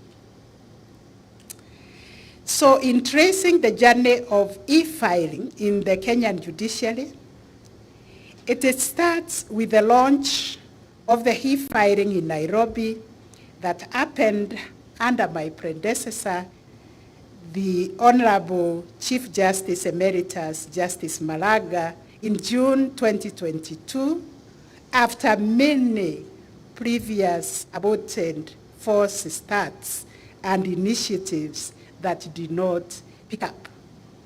Justice Renaura mentioned just one, but after every cycle of 3-4 years, we would restart it again and it would fail. So that is why we need not only your support by coming here, but even prayers, so that what we are launching here today will pick up completely and judicially will remain digital. We have since witnessed remarkable progress, especially in the wake of the COVID-19 pandemic. We always say it came with so much pain and agony, but also with a silver lining as far as the judiciary was concerned, because we were able to embrace technology, and even thereafter, when I became the Chief Justice in May 2021, my commitment was that I am going to hold on technology, even if it means holding it with my bare teeth. We are not going to release it. And the success in Nairobi that was launched then of embracing technology paved the way for us to extend these benefits across the country. E-filing allows for remote case filing, offering a convenient platform for legal practitioners and the general public to engage with the justice system online. And that way, we have improved on accessibility, efficiency, and inclusivity. And I really wish to adopt the many statements of how convenient this system is, as it has been shared here by the many speakers, including those who demonstrated from the platform. The expansion of e-filing beyond Nairobi began with the rollout in Mombasa County, which we did in April 2023. We also did so in 13 counties who are already onboarded and they are already using the e-service. We are now reaching a national scale with the court stations in the remaining 34 counties. And thank you, Your Excellency, the Governor, for coming here to witness and return the message to the counties and also to the Council of Governors that no one is left behind. This truly marks a transformative step in making our justice system more efficient and accessible. This achievement is the result of relentless efforts by our directorate, very dedicated ICT Directorate, the integrated case management system, the committee led by the Honorable Mr. Justice Isaac Linaura, and the support of our partners and stakeholders. Partners, we celebrate you in a big way, because even when we ran empty on money, which we often do, because here sometimes we even have no water to drink, you always come in and help us move to the next step. So I want to thank you all for your hard work and dedication that has made this long-held dream of the judiciary a reality. So friends and colleagues, this afternoon, we celebrate not only the expansion of the e-filing, but also our ongoing commitment to innovation within the Kenyan judiciary. The introduction of virtual courts and hearings has significantly improved access to justice, enabling legal practitioners and litigants to participate in proceedings from various locations and witness even to cases when they are abroad. This advancement, despite challenges with the system functionality and internet stability, are part of our broader initiative to enhance the quality of our services through technology. The judiciary is actively improving internet connectivity at all court stations, and we are so grateful to Google Africa for their connectivity, for including us in the connectivity project, the ICT Ministry for connecting our courts to what we call LAN project, which has given us stability and efficiency to accessing these services. Additionally, we are also embracing technology to ensure there is accuracy and prompt transcription of the court proceedings. You have heard us lament of the long hours we spend writing with our hands, and sometimes it's difficult even for us to read those handwritings.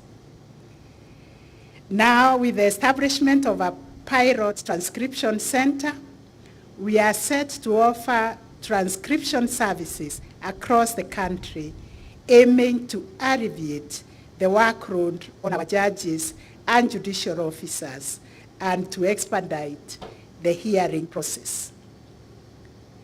The nationwide launch of e-filing is a critical component of our broader effort to leverage technology for a more efficient justice system. This system, as you have seen it from the demonstration, simplifies case filing, case tracking.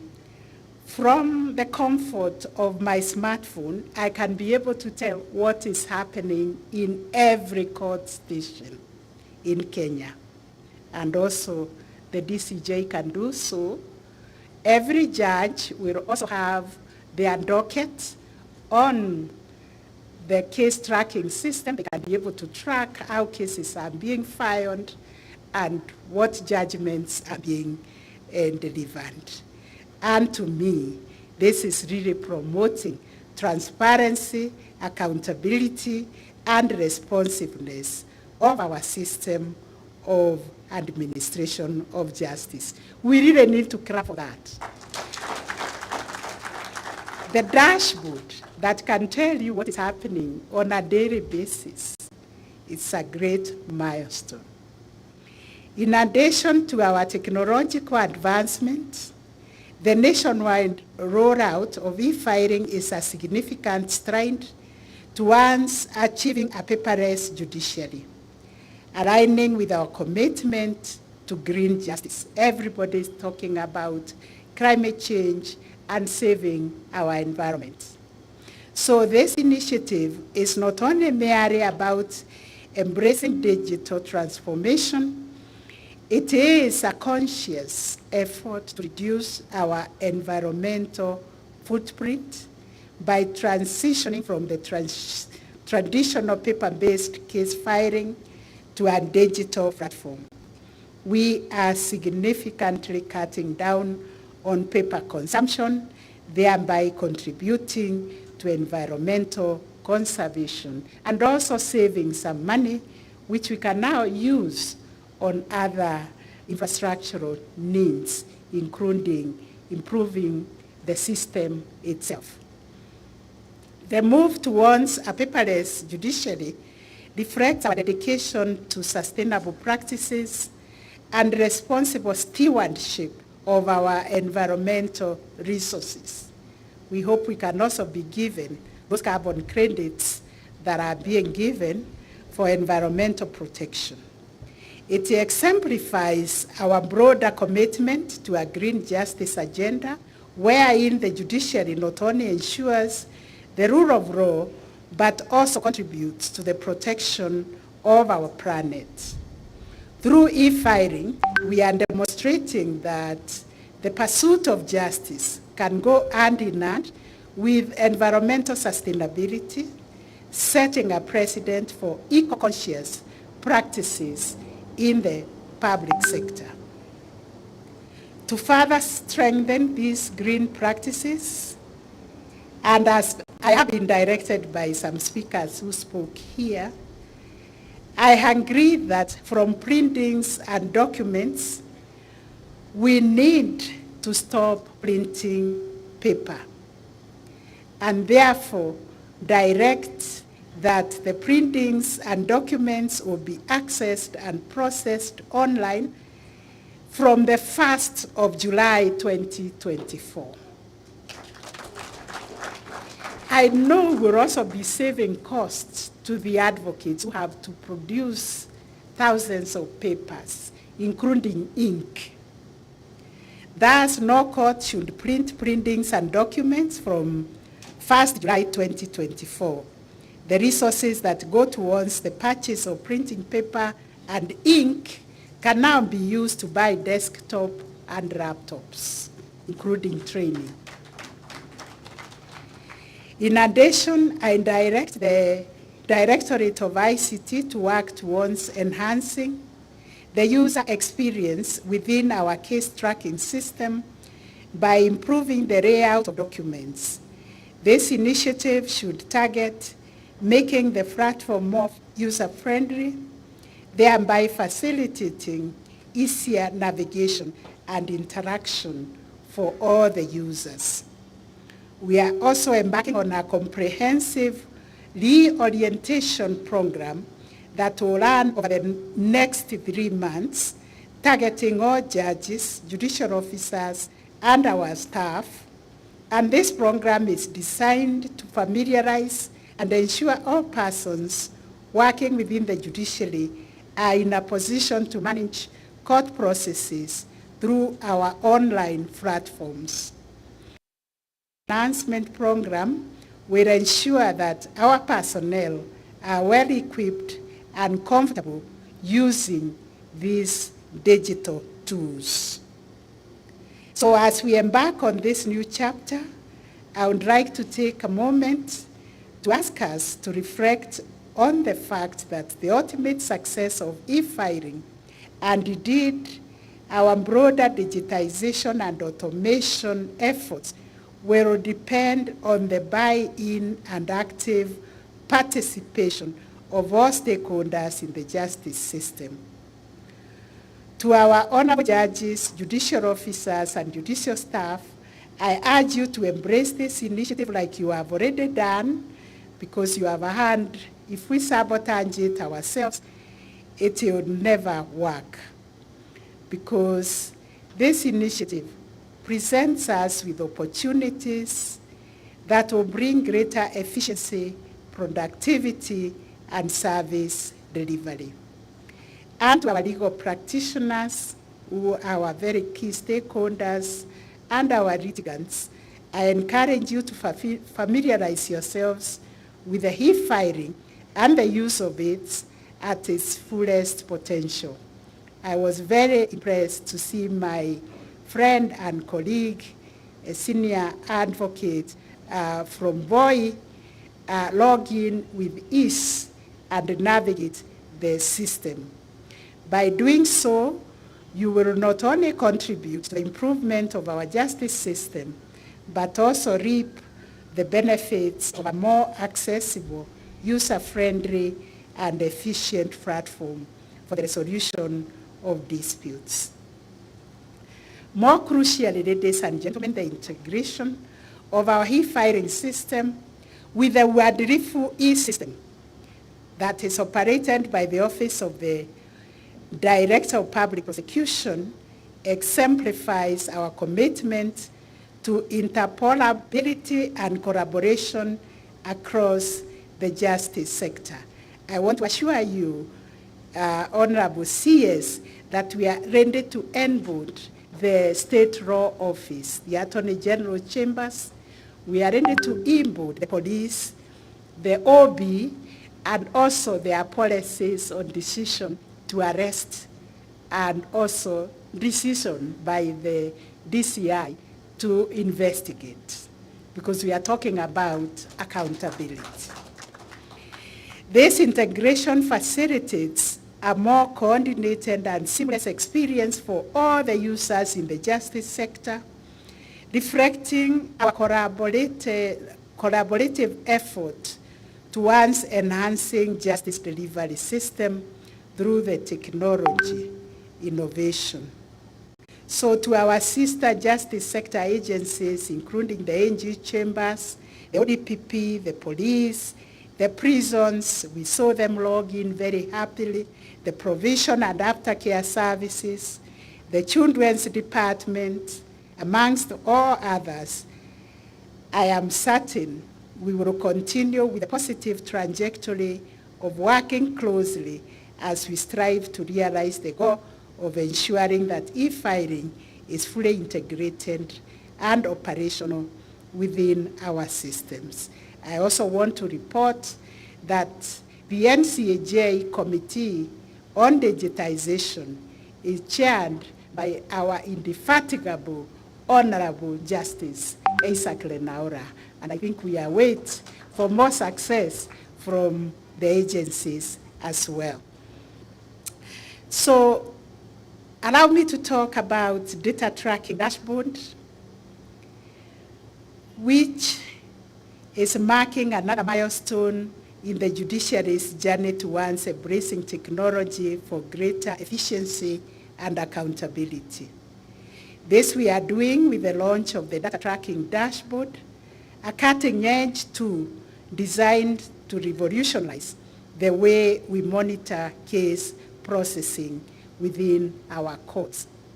2 weeks ago, there was a delegation from the Commonwealth Secretariat that visited us, and as it happens, they come and do their spot checks on several of our systems, and they were thoroughly impressed at where we are at as the judiciary. Let me also say they recognized the judiciary and awarded us with the best innovation for the small claims court. As we wait to receive that, because it was given during the meeting of the Minister of Law of the Commonwealth that took place in Zanzibar last week, and it will be delivered to us by the Honorable Attorney General, they also said the most guarded secret in Kenya is the success of the judiciary. Because things that happen in the judiciary never get to be known. And they were asking me why. I told them it's because we are trained to communicate through judgments. We are not communicators. So they asked me why we are not engaging seriously in communication so that the members of public can know what is happening in the judiciary. Again, I told them we have budgetary constraints. For you to be able to communicate effectively, you need to buy space in the media. We don't have money to buy space. But thank you so much, the media today. You came to cover us and to tell Kenyans what is happening in the judiciary. Because the dashboard, through the dashboard, the case tracking system will extract and analyze very crucial data, which is also necessary for the media to analyze what is happening in the judiciary. It will also allow us to monitor how cases are processed through our courts and tribunals from e-filing to conclusion. Furthermore, it provides vital insights into our case clearance rates, offering a clear picture of our performance in addressing the case load. One of the most compelling features of this dashboard is its own ability to detect and analyze case adjournments, pinpointing the reasons behind them and enabling comparisons across different courts. And I'm happy the speakers here, the stakeholders, were able to pick the reasons for adjournments and to ask themselves why those adjournments. So the data tracking dashboard propels us towards a new standard of accountability with real-time monitoring capabilities.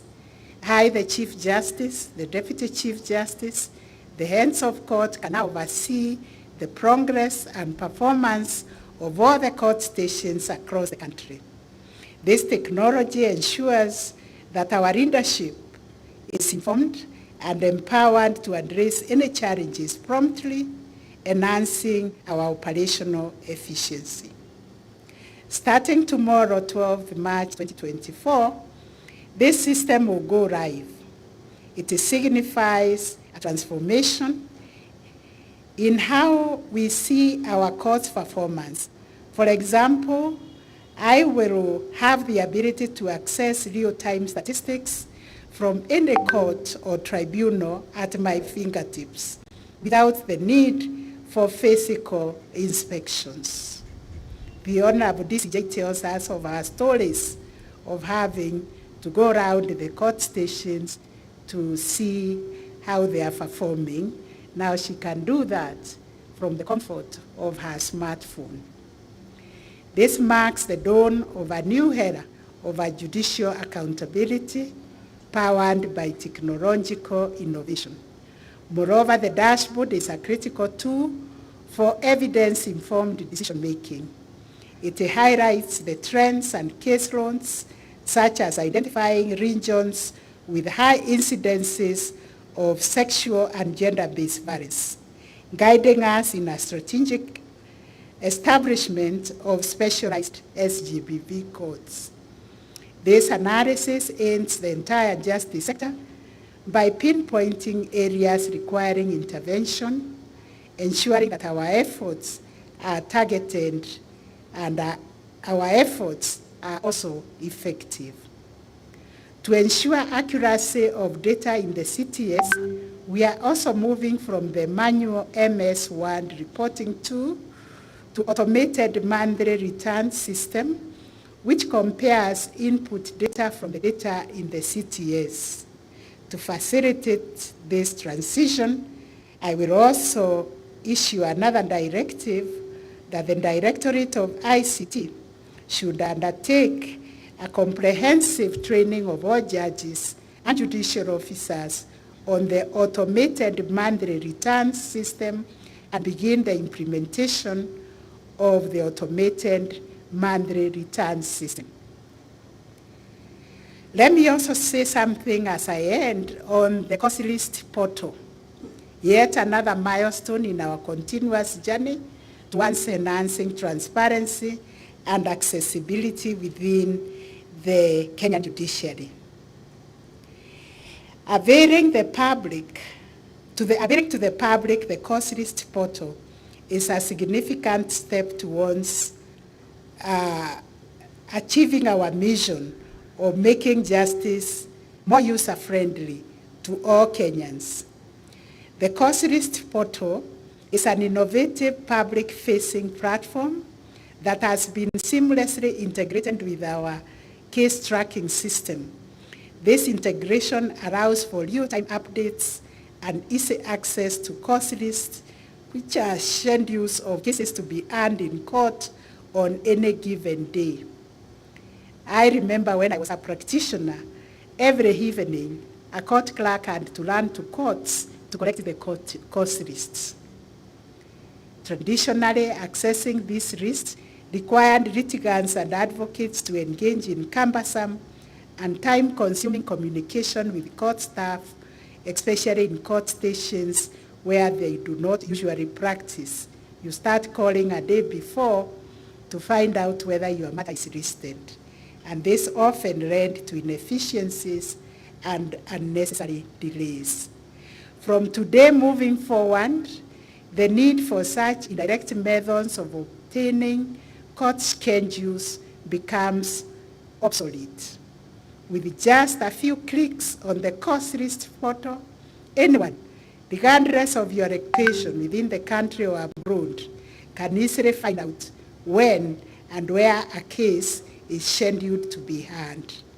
This direct access to court schedules empowers litigants and advocates, ensuring that they are better prepared and informed about their matters that are coming up for hearing. This initiative is not just about simplifying access to information, it is about enhancing our efficiency in judicial processes and ensuring that we are responsive to the needs of the people that we serve. By providing direct access to the court list, we aim to eliminate the uncertainties and anxieties associated with the scheduling of court matters, thereby making the legal process more transparent and predictable. Moreover, the Causelist Portal represents our commitment to leveraging technology to improve on the service delivery. In a world where information is power, we are ensuring that our stakeholders have the tools they need to effectively participate in the legal process. The portal is a testament to our dedication to removing barriers and making everybody equal despite your geographic location or socio-economic status. In conclusion, today is not just a celebration of technological advancement, it is a reaffirmation of our unwavering commitment to delivering justice to all.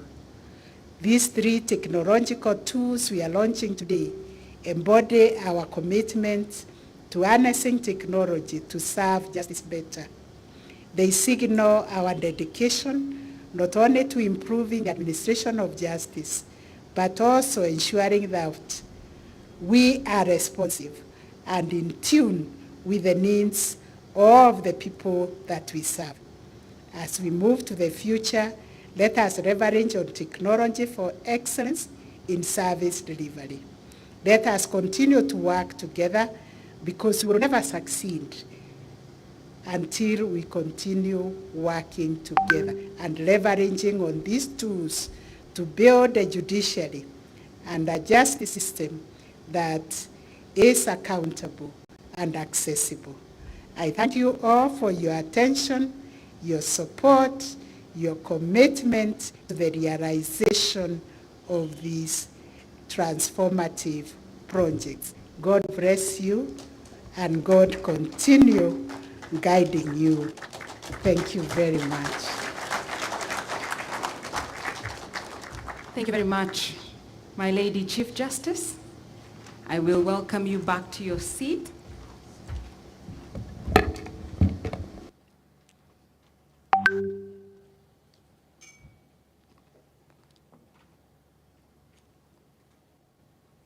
Thank you, Chief Justice. Chief Justice, on your desk, there is an automatic remote.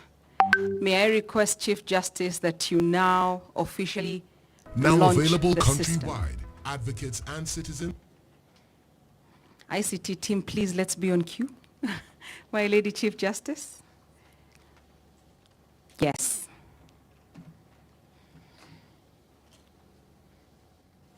Thank you, Chief Justice.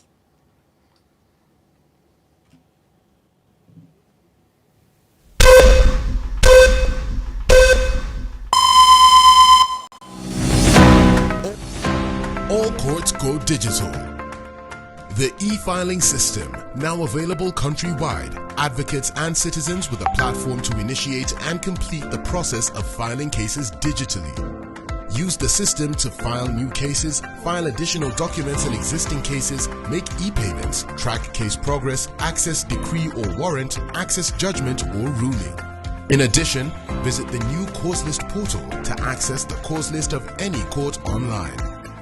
For evidence-based decision-making, the Judiciary unveils a data tracking dashboard that analyzes data on case management across courts and reports on the effectiveness of administrative systems in the Judiciary.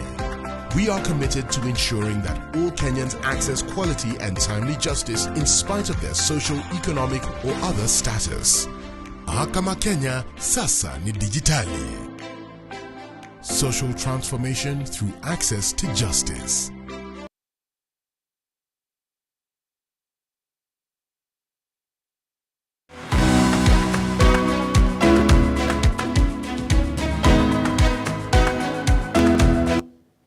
Indeed, to be switched on. And Mahakama Kenya sasa ni digitali. Chief Justice, allow me to welcome Kayamba Africa to help us celebrate this moment before we close the session. Kayamba, please entertain us briefly before we close.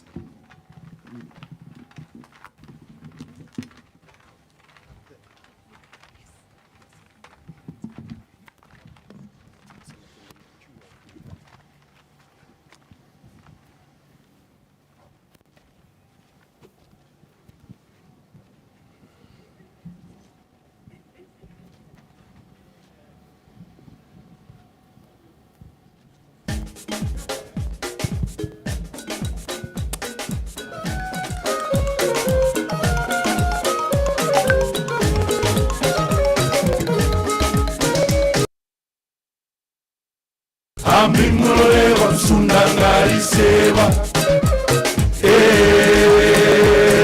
Ambimole wabsundangari seva. Abanduvo. Ambimole wabsundangari seva. Abanduvo.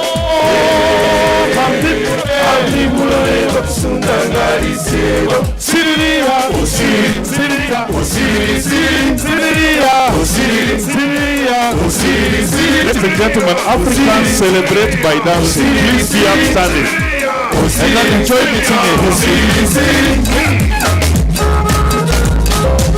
Mwana mberi bayaye, mwana wa mberi bayaye ho, mwana wa mberi ni shefu.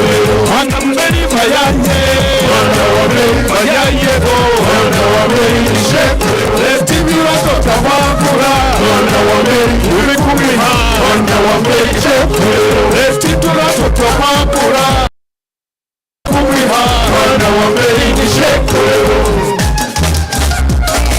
O mwana wa mberi, o mwana wa mberi ni shefu.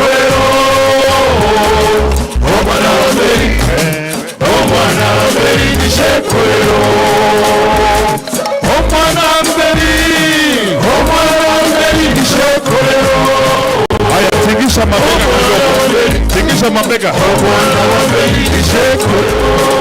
Mabega kidogo. Kenya kujikura, muzana kwenye parabandi. Kenya kujikura, muzana kwenye parabandi. Kenya kujikura, yabakanda. Kenya kujikura, yabakanda. Kenya kujikura, muzana kwenye parabandi. Mwana wa mberi, mwana wa mberi ni shefu. Mwana wa mberi, mwana wa mberi ni shefu. Chama kutaka makura, mwana wa mberi kukumiha, mwana wa mberi ni shefu. Chama kutaka makura, mwana wa mberi kukumiha, mwana wa mberi ni shefu. Very simple movie title together. Ingorendi, ingorendi kunyomukeya, awende. Ingorendi, ingorendi kunyomukeya, awende. Lingine kuwele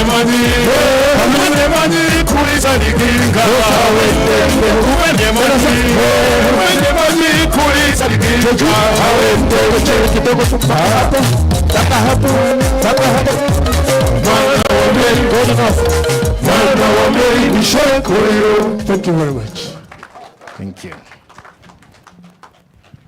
Thank you very much, Kayamba Africa. Thank you, Chief Justice, and our distinguished guests for gracing this occasion and for ensuring that Mahakama Sasa ni digitali. Honorable Chief Justice, allow me to request that we all be upstanding to close with the national anthem, and thereafter Deepak will lead the order of photos. Mungu nguvu yetu, ilete baraka kwetu, haki iwe ngao na mlinzi, na tukae na udugu, amani na uhuru, raha tupate na ustawi. Thank you very much. You are all welcome to lunch, which will be guided by our protocol department. And we can now get the order of photos from Catherine as we also get settled at lunch. Thank you. We shall have what is called a permanent bench, the people who will be in every photo. That is the Honorable CJ, Honorable DCJ, the CS, PSS, Their Excellencies, the Governors, and Honorable Justice Lenaola. And we'll take the photos there. Yes, at the steps. At the stairs, they can proceed. Then the first photo, once they settle, the first photo will be everybody was a speaker today. Everybody was on the program today. That will be the first photo. The JSC will be next. We can probably approach the JSC. JSC will be the second photo, then the National Assembly and the Senate. Any members who are here? National Assembly and Senate. Followed by NCAJ.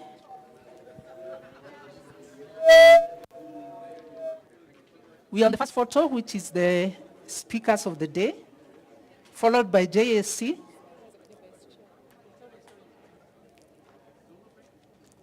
Followed by the National Assembly and Senate, NCAJ. The judges will have the photo. Development partners. Magistrates and Cathys, and the final photo will be each and every ICT officer in the room. I think we are good, we are done with that.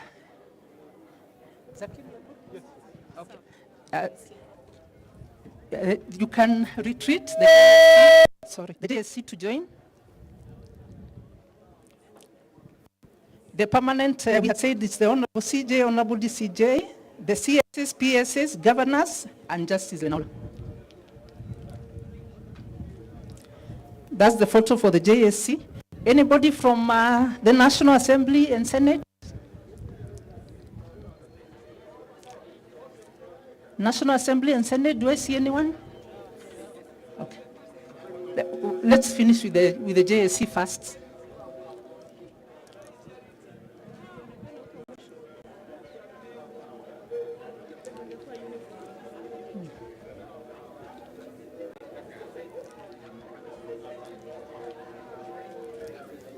Members of the NCAJ, you are getting ready? Members of the NCAJ, ODPP, members of the NCAJ, Law Society. These are the members of the NCAJ. The clergy, if the clergy is here, they can also join in.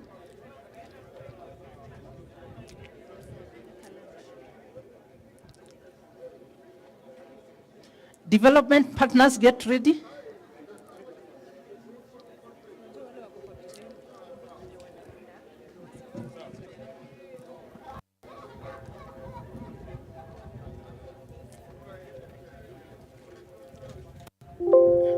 Okay. Dev partners, development partners. All courts go digital. The e-filing system, now available countrywide, advocates and citizens with a platform to initiate and complete the process of filing cases digitally. Use the system to file new cases, file additional documents in existing cases, make e-payments, track case progress, access decree or warrant, access judgment or ruling.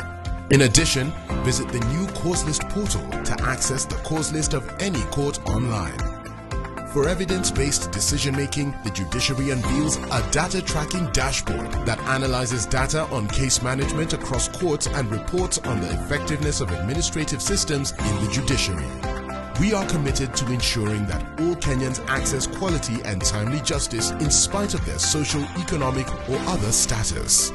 Mahakama Kenya sasa ni dijitali. Social transformation through access to justice.